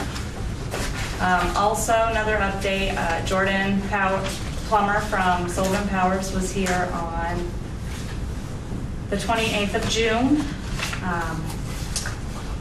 The main thing that I got out of that entire day was we absolutely have to start tracking fixed assets. The town does not do it, and depreciation. It's been brought up at the Finance Committee a couple of times now. A few of the members feel that maybe it's a task we could take on. Jordan's highly recommending we do it professionally because they go back 40 years to get a real value. They go through all the infrastructure, all the equipment, all the buildings, roads, everything in the past 40 years.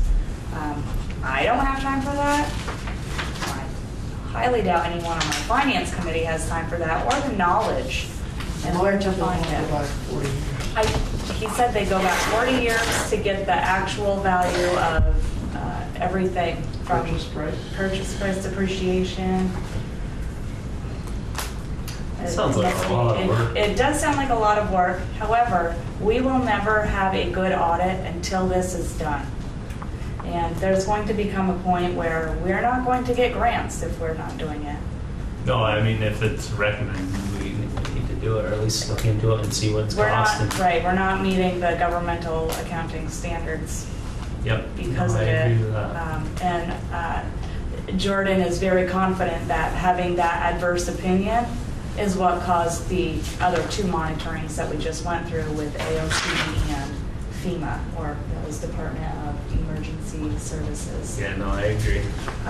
So we will continue to be audited from everyone and their brother, or denied money right off the bat without getting this done. So I guess I would at least like permission to move forward and find out what RFPs from VLCT or maybe firms that have done it before. Yep. Heidi said it would be a bear to write on our own, especially it's nothing we've done before. I don't know how to write. Yeah, no. I'd make that motion to approve. Could we put it out to bid just to see what kind of we money get it is. back? Yeah. Right, because it would have to go We through have the no next idea budget anyway. cycle. Can't imagine But it's big money. Like, I can't we do it imagine in-house at my workplace. I just think it's a single person, but it's all software, it's all... Once it's in NEMRIC does the calculations for us. Appreciates it, does Right. it all. So once the job is done, all that information in. right. Yeah. And he did all say the it wouldn't equipment, take more than everything. maybe a week, 2 weeks. It's not a long project, but that's because they can spend all day long for those 2 weeks only doing that. So it's not- And they know exactly what they're looking for. Wouldn't be really an ongoing cost, it'd be a one-time. It's a one-time upfront. deal. Okay. Yep. Makes sense. Right. So if I could have permission to at least look Yeah. into and I'd throw make- an RFP out there and see what kind of money it would cost us to then talk about during the budgeting.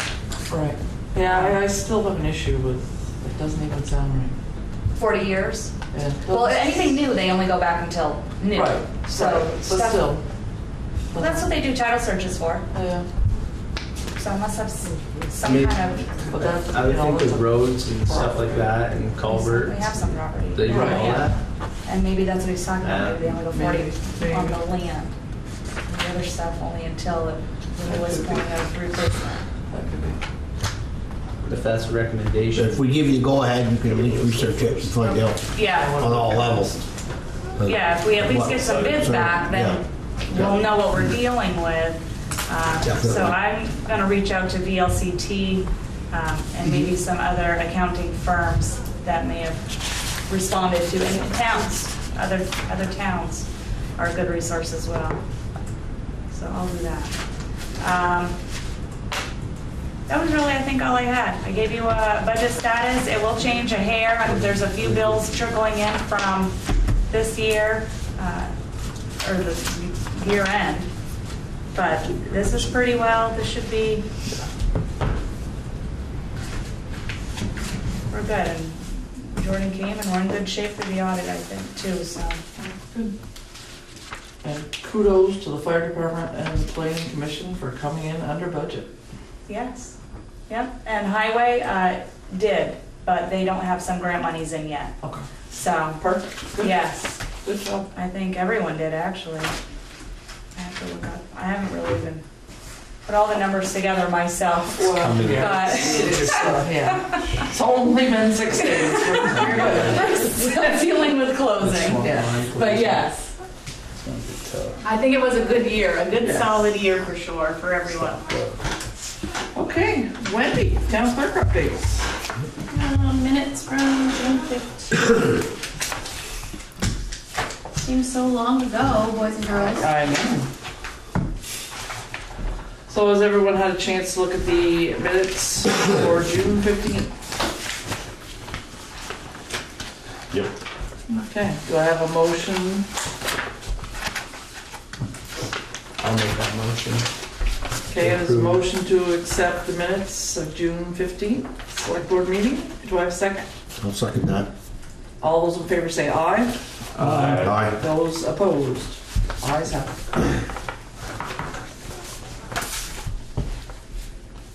This chair needs oil. There's a few squeaky chairs in here. You're the road commissioner.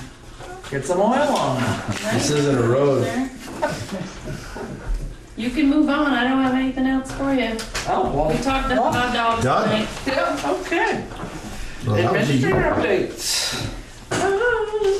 I did get a budget from Geodesign Oh, last good. minute. So this is for the FEMA situation. I made a couple copies. It's in the Dropbox. Yeah.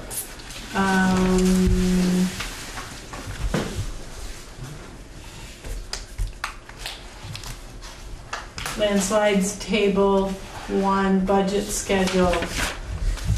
So I don't see it as offering you much more than they offered you last time. There's really no construction estimates, and he said, well, they hope to have that for you next week. I thought we were going to have it by this meeting. Do So- they really, are they interested in our business or not so much? Well, I think from the experience we've had with this company, they are determined to flesh out the details. So I think he said they had to confirm a few more things. I take that to mean when they do get you an estimate, it will be something that you can rely on. But I understand your frustration. So I will try and get you something as soon as we can. Yeah, no, I was a little surprised too. You're doing your part. So, Sorry, yeah, so we're not any further ahead. just write yours. I want to just shift this around. Closing date for the frontage road land donation. They're hoping to schedule something next week. I want to clarify, did you want to attend that, or? I can certainly do that. That's fine. If someone else wants to attend, I'm fine with that too. But yes, I am Depends available. on when it winds up being. Pardon? Depends on what time and so forth that it winds up being. Okay, so do you want me to copy the both of you and then you can decide who's going to be able to do it? Okay.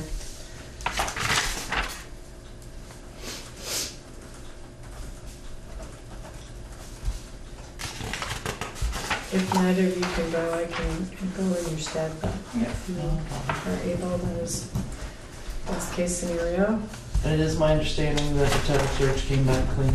Yes, that's my understanding as well. Yes, okay. Fire department floor. Yes. We're kind of stalled on that. I don't know if that's what you guys were percolating on earlier. They were, several people have come to look at the floor. There have been some additional ideas thrown out there. The select board just went over a little bit earlier before the meeting just to hear out some of those ideas to see if those were reasonable. some have to do with the way the cutouts are for the floor in between the pylons for the doors. And how that gets poured and how that gets managed as opposed to just willy-nilly. So we've had some interest in it. They are supposed to be getting some quotes to yourself and Joe. And then we'll see how that flushes out. But it seems like these people are a little more reasonable and have a little better plan than what we've been led to see so far. So hopefully we can work with some of those folks and get that done and over with. Okay. We can talk further when you get your quotes. We just have to be mindful of the pending grant. So whatever we do, we'd have to do in compliance with those standards. So I think the biggest thing would be the drains or something like that on most of what would happen or that. Would that be compliant with something to do with the drains? If we're doing whatever we've talked about today. Yeah. I have a few things for your approval. The first in your packet is an agreement from the contractor who's going to be making our bus shelter for the park and ride. So this is funded with the park and ride grant. And so he's ready to begin with that. This is all covered. The town actually doesn't have a match to put in on this grant. So I just wanted you to see it. Shelley has it as well. So if you authorize, I will go ahead and execute that and get it going. And we're likely to start construction on that within a couple weeks. Okay, so has everyone had a chance to look at the bus shelter paperwork? Yeah, do you have any issues with the half up front, or we got all the money and it's all?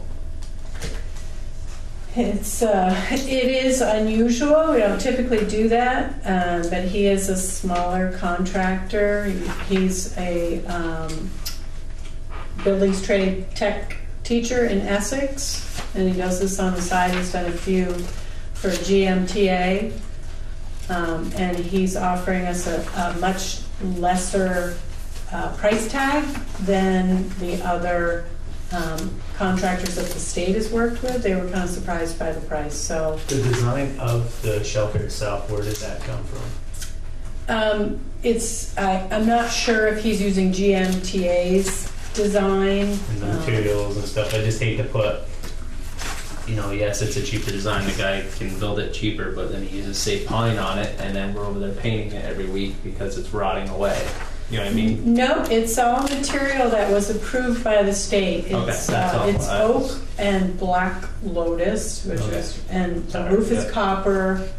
It is. Okay. It's going to be glorious. No, that's all. Yeah. You didn't provide any photos or mock He drawings? did. Yeah, they're in the file. They were a part of the application. I can get those if you'd like to see them. Just excited about it, I guess. That's all. That's what we should definitely right now. Randy's going to be waiting for a bus. And the bike racks that go in too, right? Bike racks? Yeah, so it's a 12-foot bus shelter, and then there is also an extension with roof and enclosure for bike racks. So people that use their bike racks in inclement weather have a roof to leave them if they want to hop on the bus. Oh, well, so It's not a smoke shelter. It's not a smoke shelter, no. Just want to make that clear. And Rise VT had funded the bike racks, so he's going to be installing them in the concrete for us. So. I'm good with it. Looks good. I'll make a motion to approve that and get it going. I'll second. Okay, all those in favor say aye. Aye. Those opposed? The ayes have it. Okay, so you also have your Better Back Roads grant agreement for the Mill Hill project in there.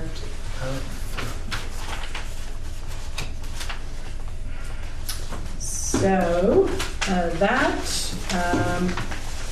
is a larger grant.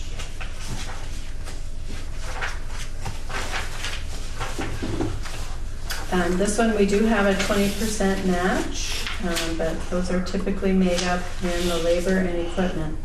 So it is a grant of $34,367, and then we would be on the hook for $8,500 of in-kind match to make that happen.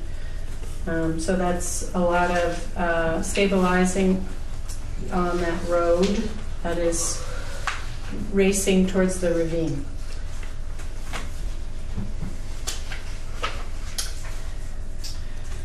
And you need from us a signature to apply for the grant or to accept the grant? I think it was. This is the agreement, so Okay, you so were to already accept. awarded the Yes. grant, so this is just to enter into this contract and accept the provisions.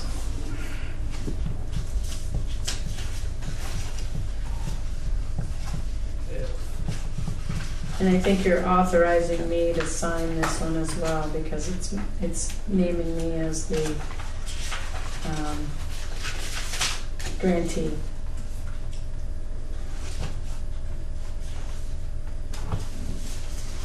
Okay, do I have a motion? Yeah, I'll make that motion as well. Okay, so we have a motion to accept the Better Back Roads Roads grant grant. for Mill Hill Road, and we're authorizing... Heidi to sign. Yes. Do I have a second? I'll second. All those in favor say aye. Aye. Those opposed?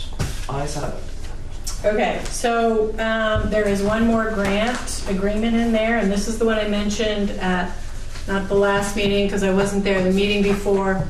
We asked for an extension on the grant that funded the ADA study on this building to allow the architect to create bid documents so that we can get that all covered under planning expenses. So, and we can do that without changing the amount. It was a $10,000 grant. We only expended about $6,500 in the first phase. So we're going to utilize the rest of that money for the bid documents. And we've extended the period of time because it's not going to happen this year. So, And that's enough money for the bid docs? That's enough money, yep. And he has agreed to get them done by September to close this out so we can apply for construction funds because they don't want us to have too much of an overlap. So we'll be closing it out before the end of the calendar year. So no change in the amount, just changing in the time frame to give us an additional period of time. Yep, I'm okay with that. So that will mean for the public that the $80,000 that's set aside in the CIP, the capital improvement plan, will not be spent this year in hopes that we will receive the $75,000 grant we've applied for. So that it's public knowledge that that money will stay in the CIP untouched until such time as we decide to go forward. In hopes $75,000 will be covered by someone else. So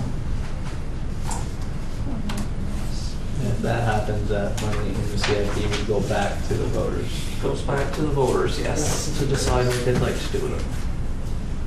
But for now, it's going to stay put. It will stay put. It won't be used But make this sure people construction know. Right. season. Yeah. But the reason is not that we were keeping money extra. Right. It's just that we have an opportunity to apply for that grant, which we are doing in hopes that we get. Even if we were to get $25,000, that's $25,000 less that we spend out of that $80,000. It'll go back to the voters. That goes back to the voters, yes. Keep saying that. We have taxes down, right? Sure. On to that. So, under the no action required section in your packet, there are 3 documents. One is we did submit the letter of intent for the $9,200 grant opportunity to do some ditching and culvert work. Yep.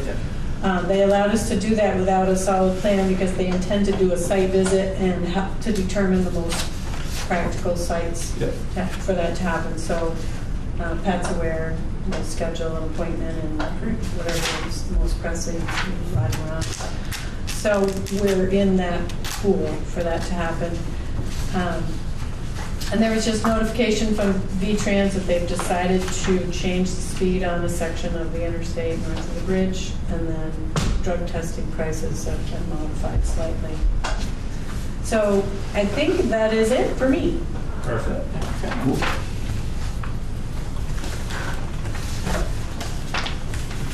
All right.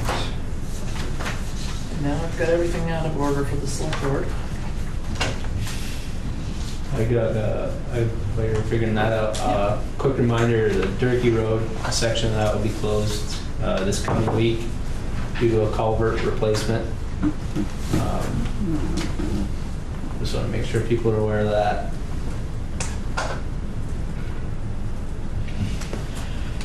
Do we have any other business follow-ups? We did a site visit earlier at the Macy property for folks to take a look so that we have less rumors and more facts.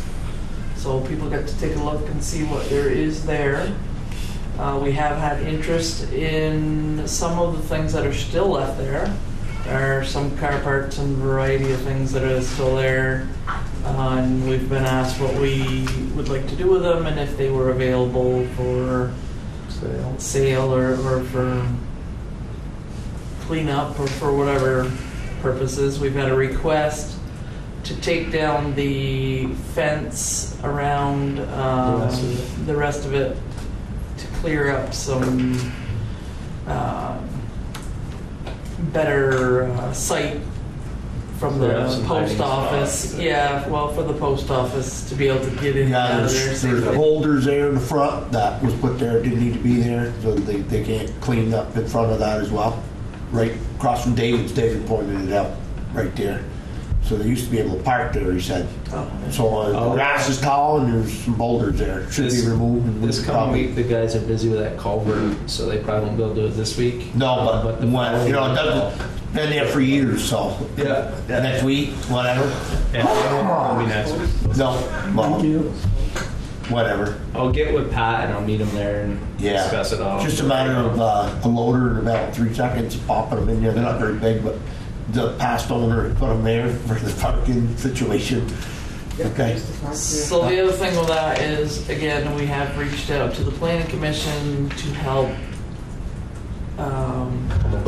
come up with a plan for that property involving as many town residents as we can get. Yep. This is your property now. What would you like to do with it? There have been requests to be put on the commission for that, or to make a commission for that particular purpose. Wendy, unfortunately, I threw you under the bus and told them they could come in and sign up with you. Okay. And what do you had your hand up? Oh, on that site visit, how come it wasn't advertised? It was published. It was part of the Yeah. Right? It's on the agenda. Yeah, I did see it on the board. I did. The reason I found that out, I see everybody there. That's why I stopped. I didn't know nothing about it. So what's going on here?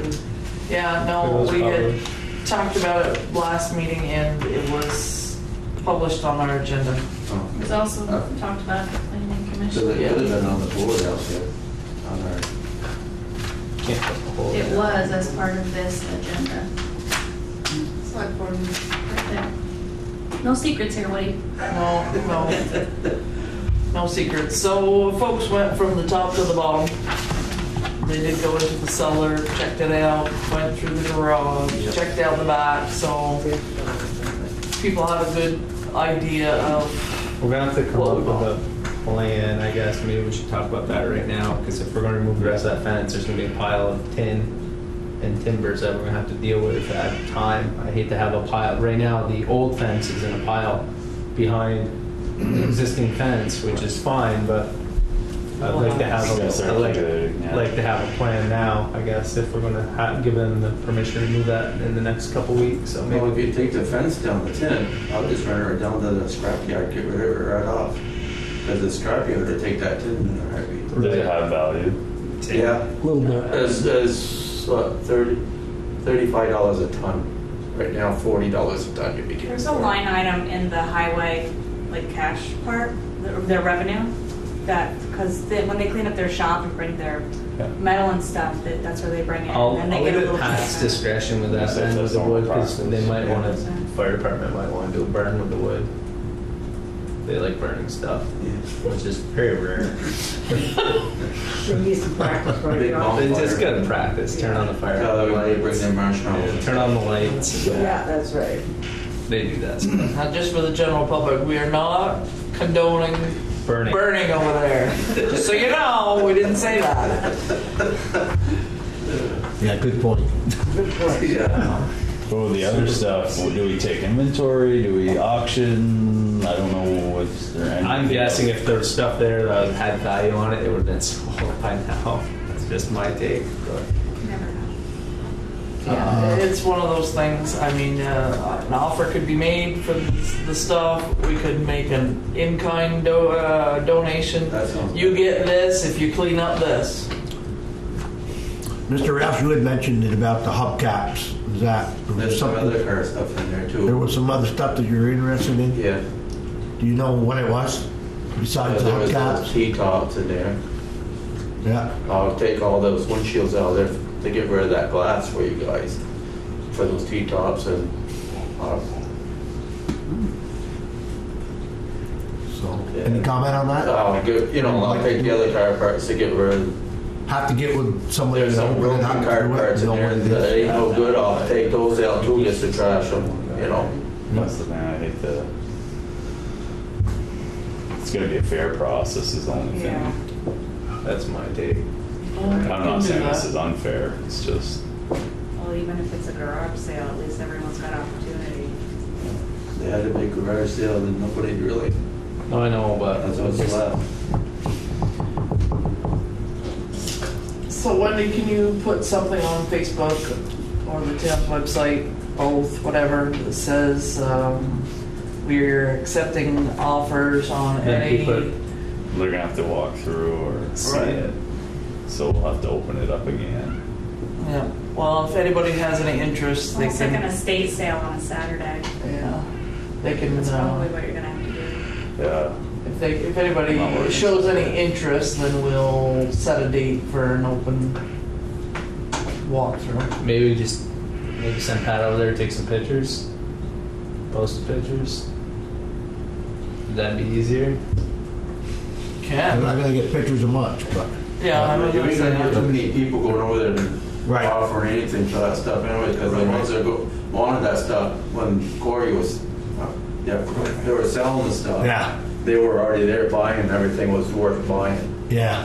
They were in and out of there quick, heavily, just Yeah. before. And anything worth anything, they already took it out and stuffed it in the old schoolhouse or up to his house. And all the good stuff has already been sold, because I bought a lot of stuff out of there myself, off of them, the better stuff. Well, And I know a lot of people bought the better stuff, and that's all the stuff nobody wanted. in the interest of fairness, put it on the website, Facebook, For so long.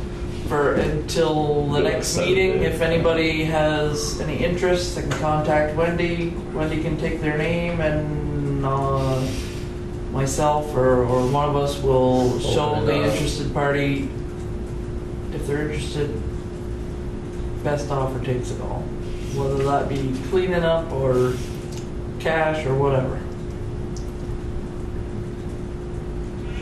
Okay, so Or maybe get getting Pat- rid of a pile of tin.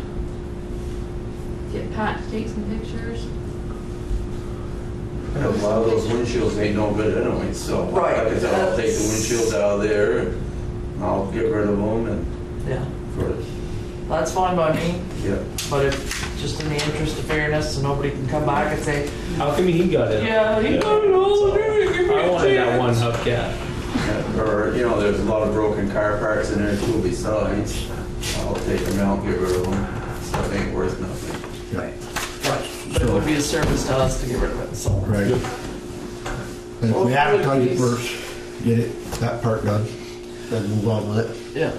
Yep. So Then we'll from have there- a list of names, They'll put me on that list. and if you're the only taker, you're the only taker. Yeah. Yeah, if you put me on that list, and my nephew David, that's too, because we're gonna do it together. At least we get the process going, so the quicker we do it, faster we can get it done. Is there any grants or anything we can apply to right now as it is, like for cleanup or abatement, or is it just it's just too soon? Well, we're in the Brownsfield program, so that will be a part of it. Right. Entering into phase 2 and then the cleanup. So we are eligible for those funds. I was wondering if the board wants to start pursuing a grant to do a feasibility study to work with the planning commission to come up with, focus on a couple different ideas that rise to the top. And yeah, I hate to sit on a vacant lot for years. You know, we gotta get moving. We need to start that process sooner than later. Yes, I would think so. And There's the library is going to pick their rendition. Yeah, their rendition of a feasibility study on Monday. So we could certainly have one for the town, maybe to include some commercial development or even possibly saving the house if that were an option, and what else we could do there. okay, I will look into seeing what we can find for support for that. In the very near future, there's several of those structures that ought to be demolished. The whole back storage. Yeah, well, the Steinhauer Cafe. Steinhauer should be come down taken definitely. down. Now, I think we need to pursue that as quickly as we can. So that's when we'll be talking more about that later.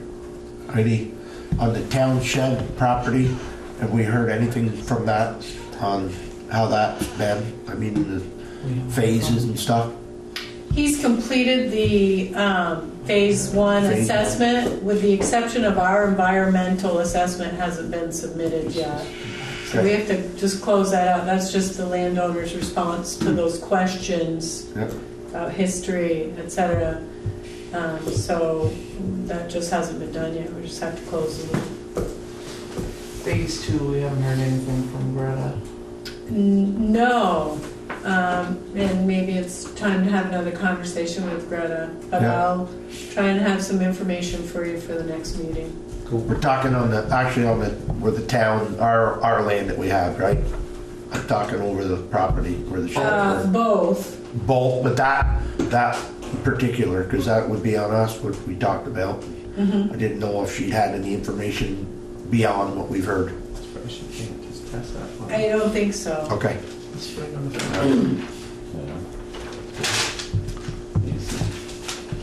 Anything else? Under select board. Okay, Josh, make the motion.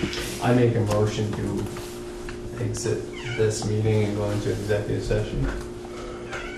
Yeah. I'll second Legal that. stuff. Personal, legal, and Yeah, personal, legal, and Have a good night. Thank you. Good night, guys. the other good stuff. do I have a second? I'll second. That's usually your motion. Yep. I know, but You caught me off guard there. I know, I like to do that to you. All those in favor say aye. Yep. Aye.